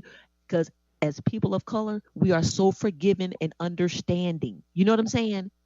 No, go find them and whoop up on some butt. That's what they need to do. That pissed me off, man. Oh my God, Oh, she was standing by a swing that was hanging off of a tree when she felt the rope around her neck. So that's where they got the rope from. Well, guess what? That means it was intentional. That means you've been sitting around in y'all trailer parks talking about hanging black people. Yep. Because why else would you do that? Why would you think it's funny? Why would you think it's an accident? You see what I'm saying? They would have killed her. They would have killed her. If they would have killed her, Lynn, it would have been a cover up, and they would have said she did it. They would have said she did it. She committed suicide. That's what would have happened. That's what would have happened.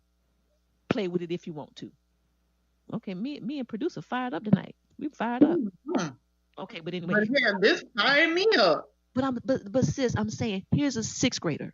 You see, and I am convinced that this hate shit is taught.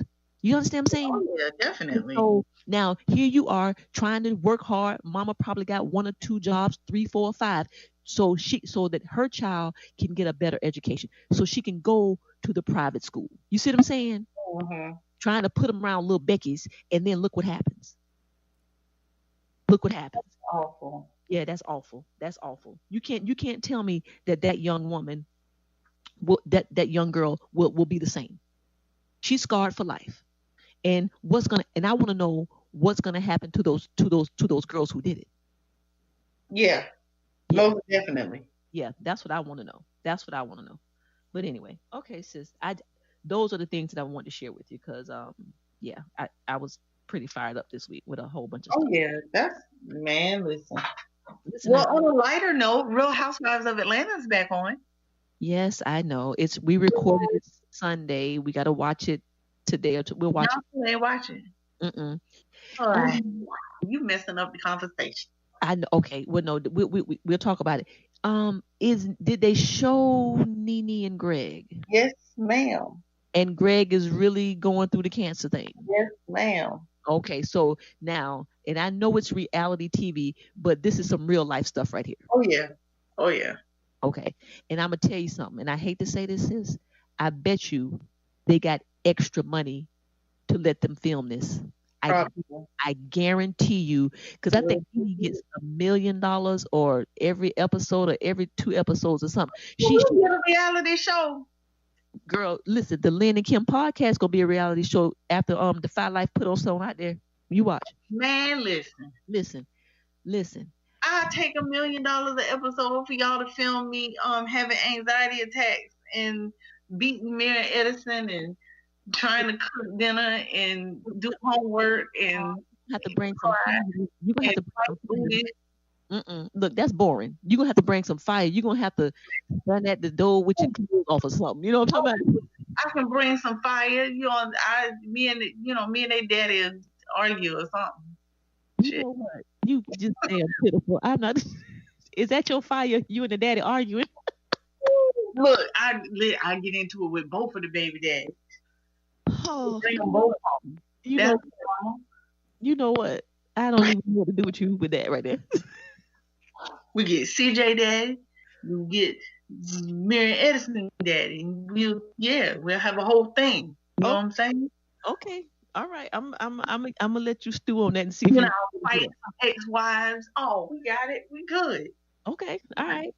Okay. Y'all gonna be throwing drinks and pulling hair? Yes. Jump across the table. Jumping across table. That's Yes. what's her name? Evelyn Lozada. Evelyn Lozada.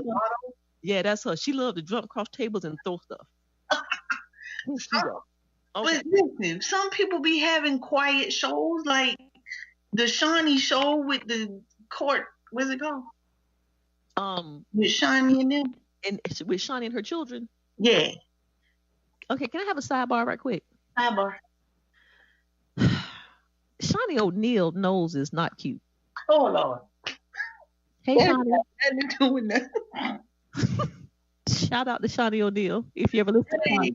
Nothing to do with nothing.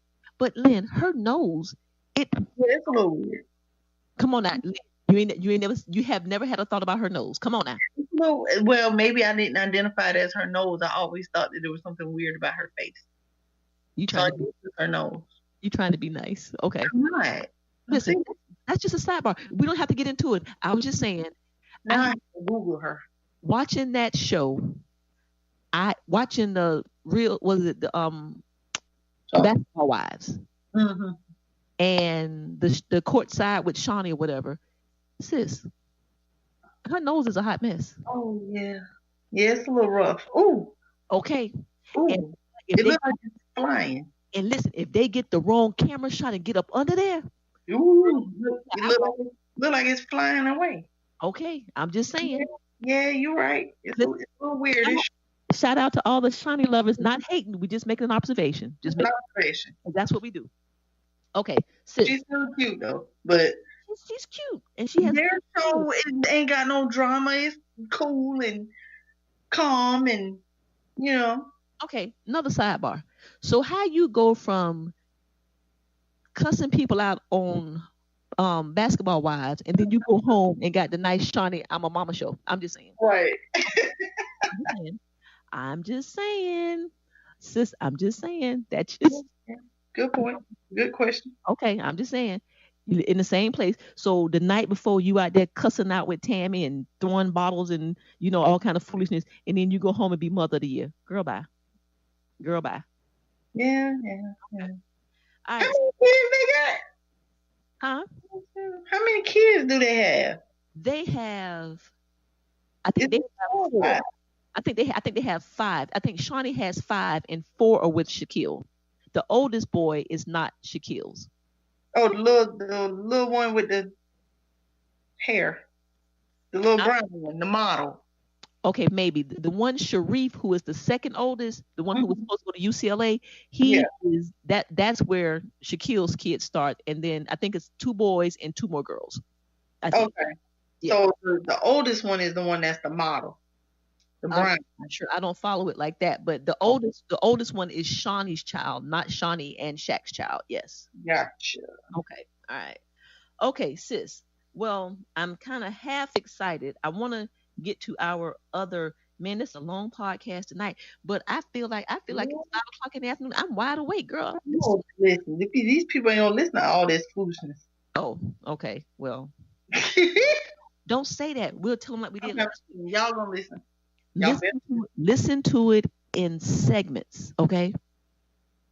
Like listen to the first hour Monday, the second hour Tuesday. And then you can listen to it in the same day. And then listen to it in the same day. And then the third hour on another day. You know what I'm saying? So you get 3 for 1. I'm just saying.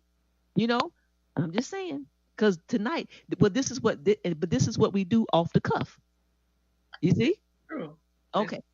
But sis, now, is there anything else that you want to share with me, since you love me so much, since you're my little sis?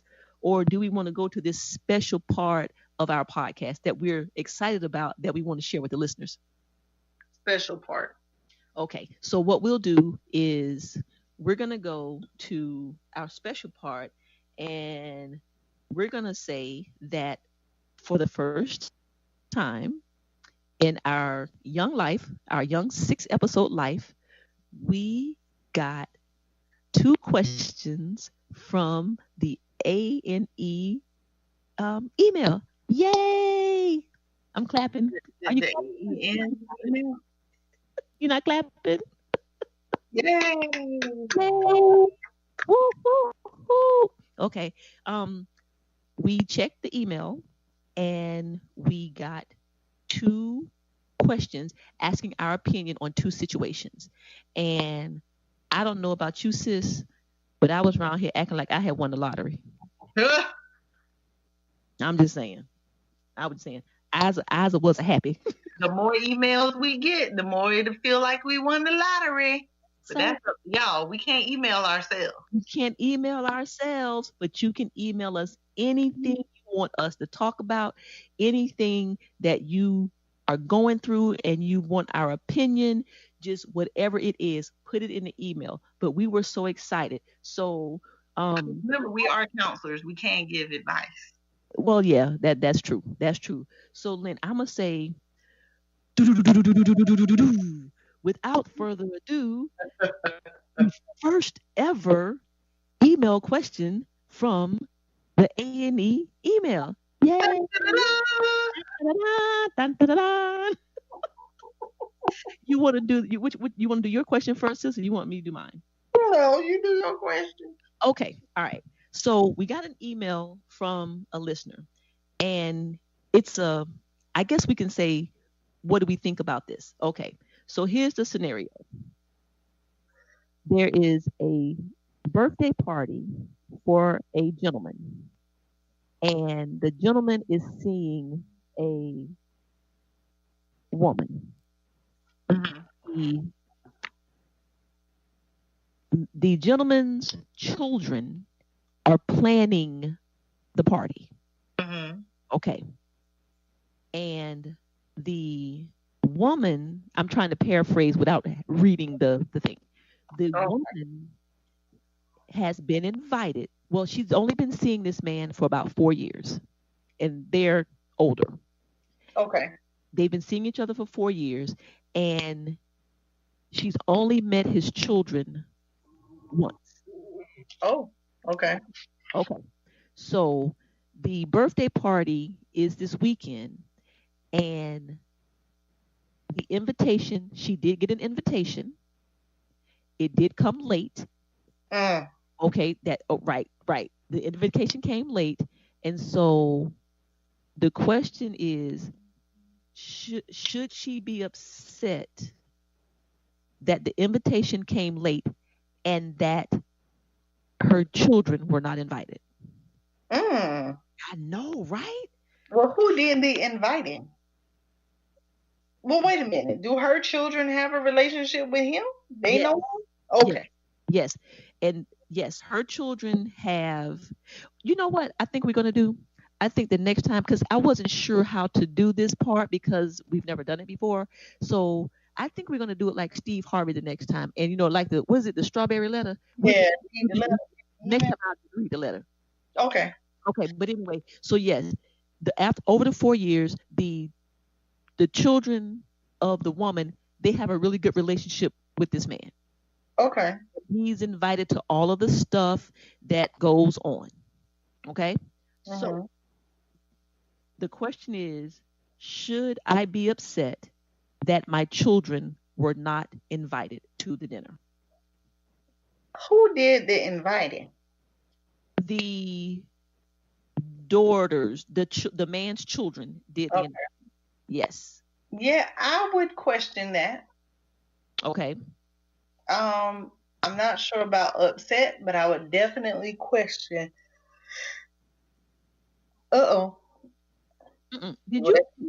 Did you just yawn on the podcast? I sure did. Shut up. Okay. It's 104, ma'am. Okay. So I would definitely, I don't know about upset, but I would definitely question. I would feel some type of way about that. You would feel some type of way. Okay. But I mean, could it be because, like, I'm assuming that her children and his children never met each other?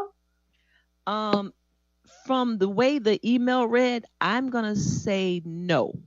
Okay. yeah, it kind of read like, well, Like an out of sight, out of mind kind of thing. well, Like then I don't would know you, y'all, so but then would you not expect the gentleman in this case to say, to step hey, up and say, well, right, right. And that's what I'm thinking. Okay, if he didn't actually do the planning and his children did, you can't really blame him. and it's not a surprise. It didn't state. It didn't Okay. say it was a surprise party.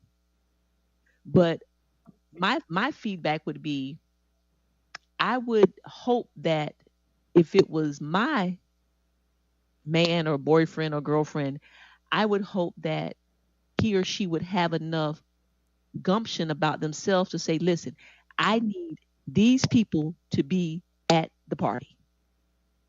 Hmm. Okay. And I don't know about being upset. And you can only, if it's not stated in the email, you can't really say if, I don't want to add anymore, because what I just gave you was what the email said. And it said, should I be upset that my children were not invited? Yeah.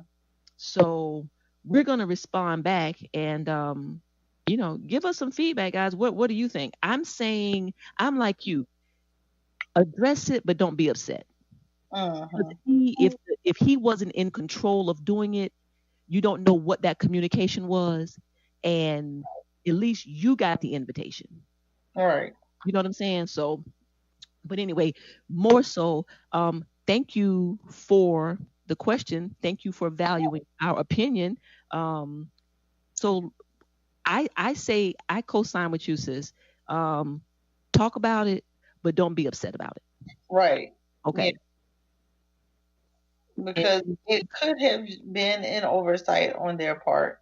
listen, and then next time, don't invite their ass nowhere. That's how you do that, sis. Okay. But anyway, okay. All right, sis. What about email number 2? Okay. Number two. That was yours. You said you were gonna do that one, Email number two. huh? The boyfriend, about the boyfriend. Oh Lord. Well, The boy. I don't actually have it though. You know what? You know what? But just do the thing like I did. Give a, just paraphrase what it's saying. About the boyfriend. The boyfriend still being friends with the girl, ex girlfriend. Right. Girl, you know what? We're gonna have to start doing this at 6 o'clock because your brain is dead as a doorknob right now. Gone. All the way gone. Okay. Are you with me now? Yes. Okay. So basically, without reading anything, the question is, should in a relationship, girl and a boy, a man and woman, whatever, he is still friends with his exes, at least one. Should she be upset that he is still friends with an ex, somebody that he dated, somebody that he has been intimate with, things of that nature? Ooh. Should she be upset, or should she request that he not be friends with an ex? Ooh. How that work? Mm, Ooh. mm. Okay. All right. Friend. Okay. Male friend friends with a ex female friend, but they had sex. Yeah, that mean they dated. Ooh. Okay. How long ago? Ooh. I don't think it said how long ago. Okay. Ooh. That's okay. Um. And what? How? How? Okay. You Oh, I know. Okay. First of all, on the struggle bus with that one, huh? okay, but okay. Let me say this. I am very good friends with an ex. Okay. And I am in a committed relationship now. Uh-huh. And so, for 13 years, shout out for 13 years. Okay. Um, Oh, I know, right? But anyway, um, and I am very good friends with an ex. Okay. okay. Um, I have invited my ex to gatherings at my mom's house because we're cool like that. And there's absolutely, we dated 30 years ago, we were both kids, but we dated for 10 years. Mm-hmm. Okay, so my partner now knows that there's nothing to worry about. Right. Okay, so I think you can be friends with your ex. Now, I think there has to be full disclosure though. We go to lunch sometimes, maybe probably like maybe twice a year. You know what I'm saying? We'll just call each other. But how's the trust level in your relationship? I don't like people telling me who I can and cannot be friends with. I don't like that. I don't like that in a relationship. Mm. But that's ooh, that's rough right there. I'm gonna say if they haven't, be okay with it until they prove that they can't be trusted. That would be my answer because I do think that I do think that males and females, because two of my very best friends now are males. Okay, well, the circumstances are a little different, but anyway. I was going to say, okay. Right. Well, Well, I can't say that I cannot say that I am friends with any ex. I mean, still in contact, say hey every now and again, a couple of them. okay, But friends, no. okay, friends like hanging out friends. Like Yeah. now here's the other thing. If you were friends prior to getting in the relationship, okay, and then when you met your significant other, you introduce them, hey, this is my friend. We used to date in the past, but we are dear friends now. I think it's all in how you do it. But Hmm. I say you go in with the side eye. You're gonna it could be something here that's not there. Right. You know, and then again, it depends on how long. Now, if y'all had sex last week and we started dating yesterday, yeah, now I might feel some type of way about that. I ain't gonna even lie. Right. So I guess it would be, how long ago was the relationship? Is that person in a relationship now? Are we kind of friends with both parties? You know what I'm saying? Is this single person or whatever, or the best friend, the female? Are you your significant other? Do you talk to the other girl? So if we were counseling session, I would ask, you know, Right. I would say don't drive yourself crazy about it, because whatever you do in the dark will come out in the light. Oh yeah. And so don't go digging, you know what I'm saying?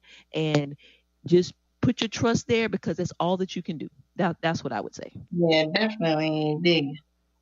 But I now I know I have a significant other type person that is friends with ex or exes. Okay. Hmm. Okay. I have, well, they say I have been with a person who is friends with exes, Okay. who was friends with exes. And it's strictly platonic. Yes.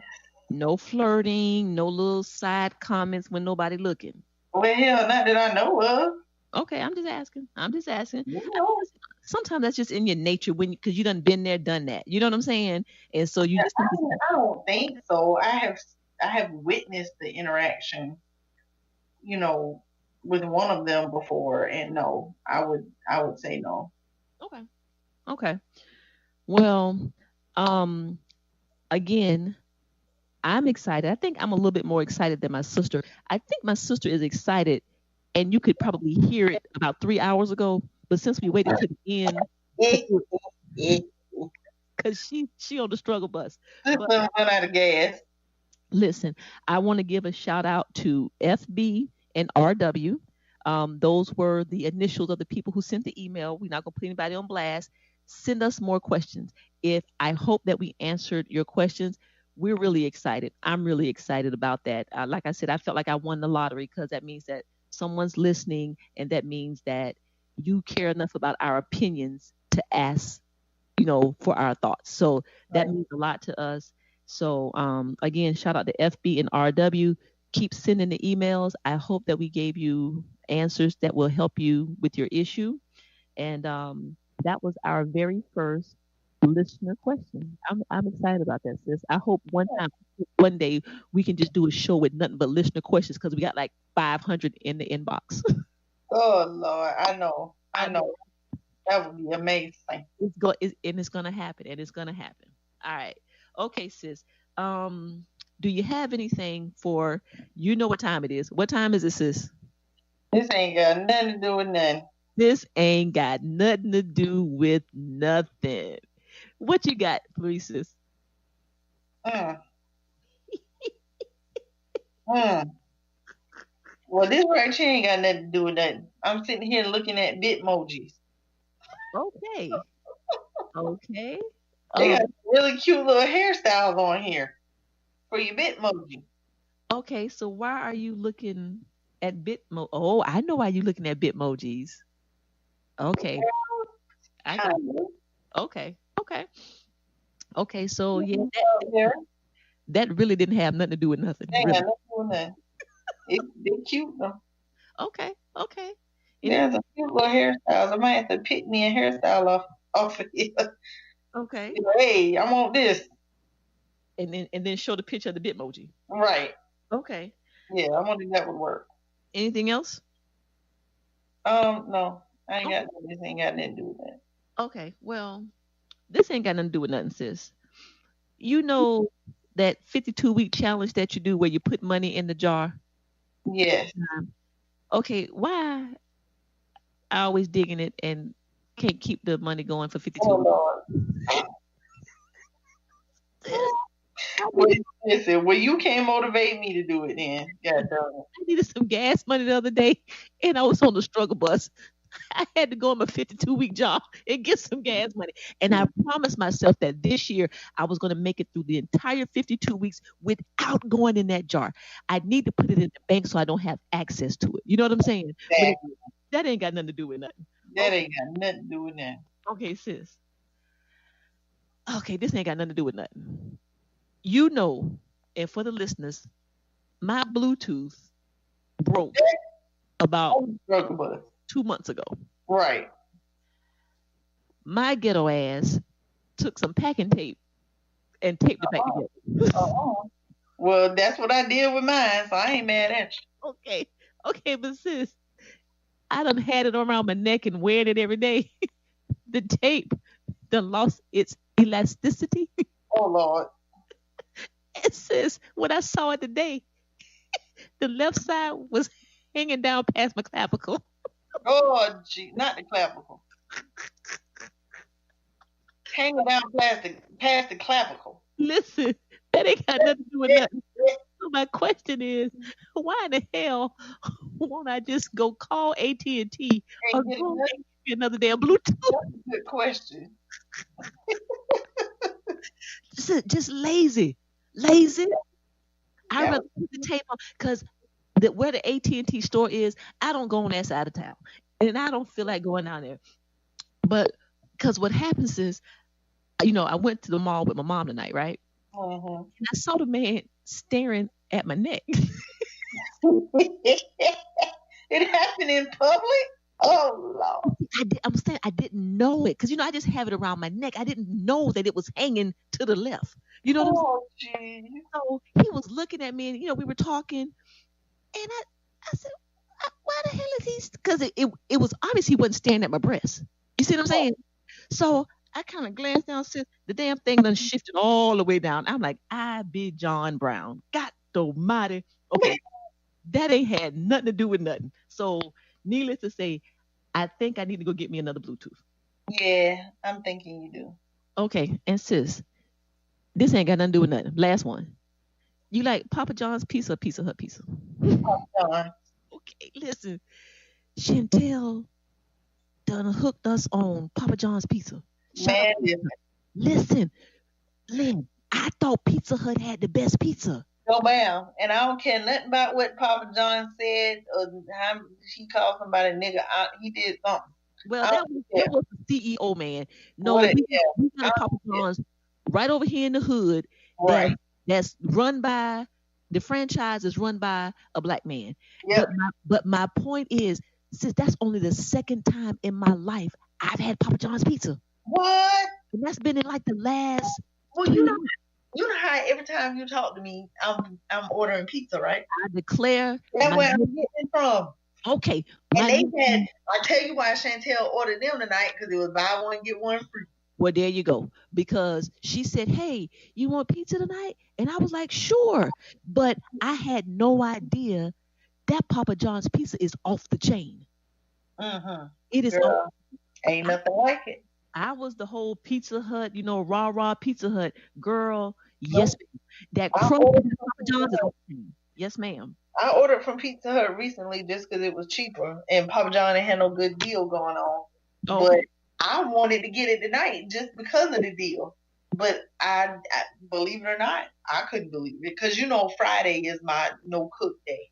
Okay. Like not even thinking about it. Okay. I wanted it just because of what the deal was, but I didn't want pizza, which I couldn't believe. Oh, wow. Okay. I don't want pizza. Who does that? Guess what? And you not wanting pizza ain't got nothing to do with nothing. Ain't got nothing to do with nothing. This ain't got nothing to do with nothing either. Did I they? Go ahead. This ain't got nothing to do with nothing. Okay. I love a Friday, man. Fridays is like the bomb day. Okay. Look. Okay. You know that? Like Sundays are depressing. Oh. Friday is like the greatest day ever. Okay. That's my favorite day of the week. Okay.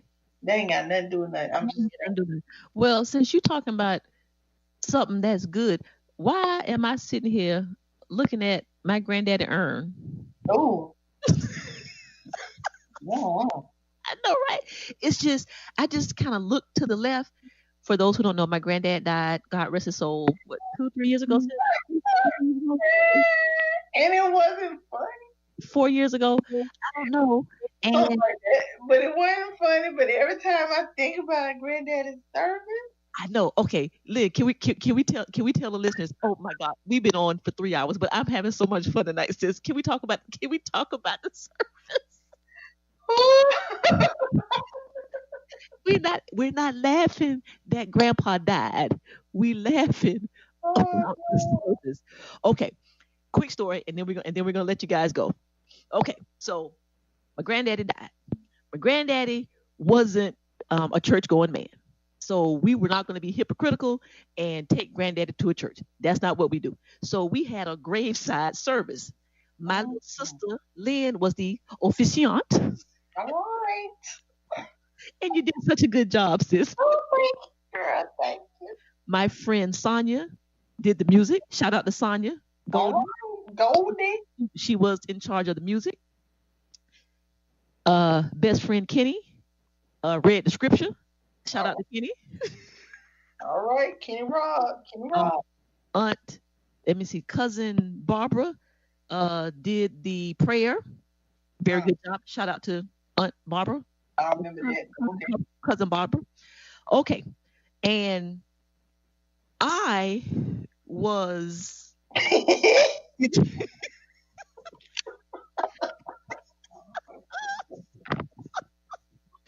okay. My grandfather wanted his ashes spread over my grandmother's grave. What? I still see it. Oh my God. Okay, hold on. I still see it in my head. So, my lovely, wonderful friend Sonia played the song She was fine. "I'm Ready" by Tracy Chapman. Yes. Yes. I don't. I can't. I won't sing it because y'all will get off the podcast. Okay. But if you want to hear the song, Tracy Chapman, "I'm Ready." Okay. So I get the ashes. My grandfather requested to be cremated, so I have the ashes, and I am spreading the ashes over my grandmother's grave to the beat of "I'm Ready." Okay. So You'd have had to be there. Oh Lord. so I'm crying because me and my granddaddy were dead tight. So I'm crying and I'm shaking like every 4 5 seconds. I'm just, I can't make it down. I can't make it to the gravesite. So my oldest brother Terry, shout out to Terry, he comes to console me. She was shaking on the beat with a little 2-step.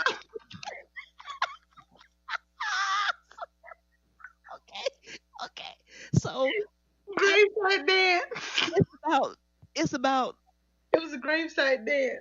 It's about 8 minutes into me trying to take the ashes out. So my brother comes to console me, and he takes the ashes from me. He commences to shaking the ashes so damn hard that they start flying all over the place. They blowing everywhere. They all in Lin hair, all in Lin mouth.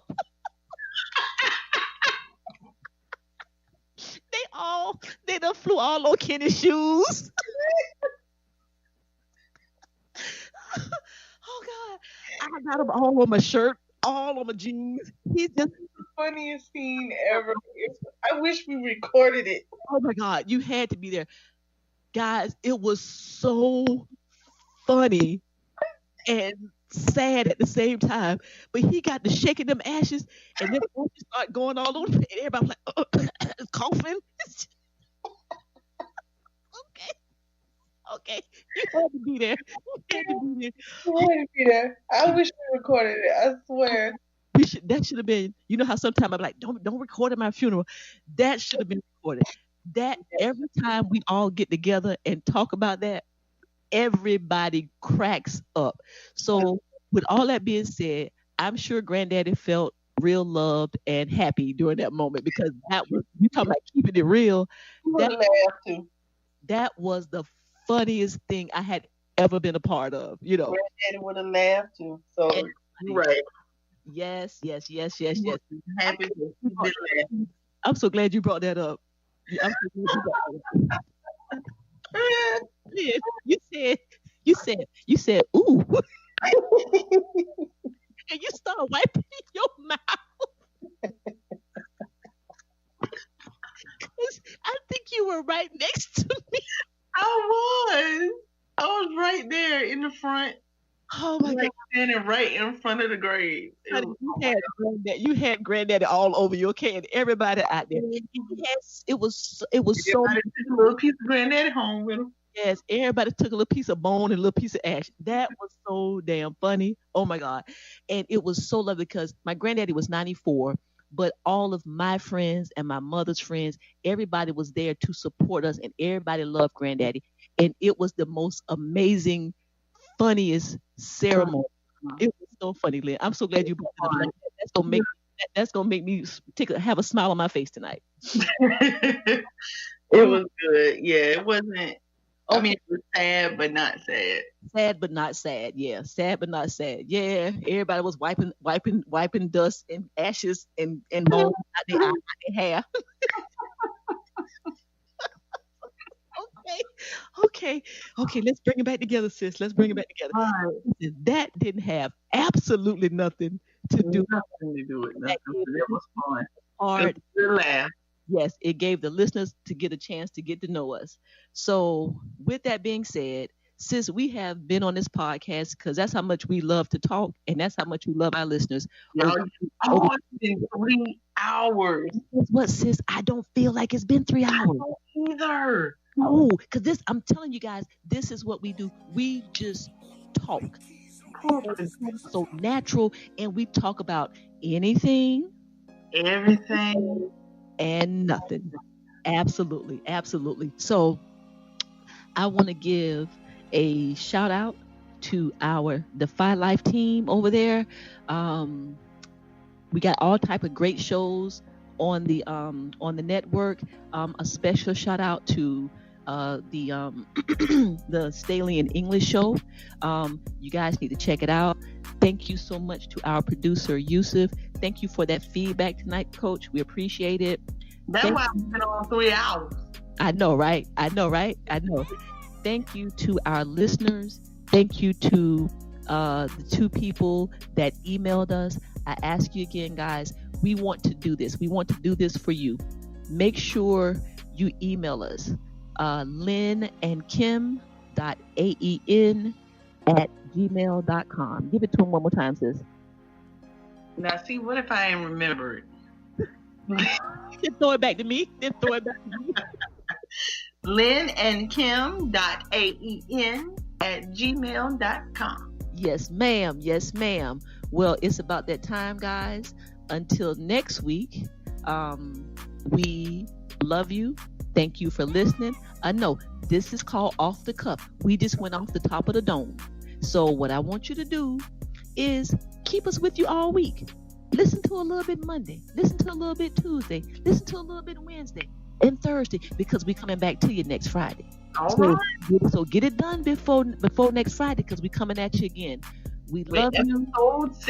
Episode number 7. We love you guys. Again, shout out to Defy Life, the Defy Life team. Love you guys over there. Thank you again.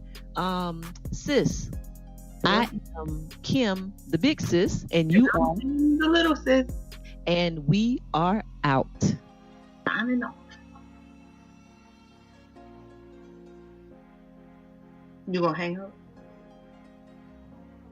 You hung up? Hold on, she hung up.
You hear that?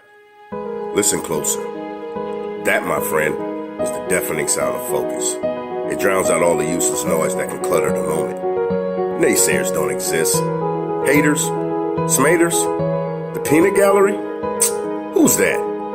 When you in your zone, all that noise and all that buzz is just elevator music.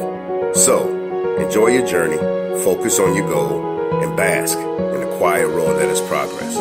Because when it's your time to shoot that shot, spit that verse, or close that deal, the only voice that matters is yours. Defy life.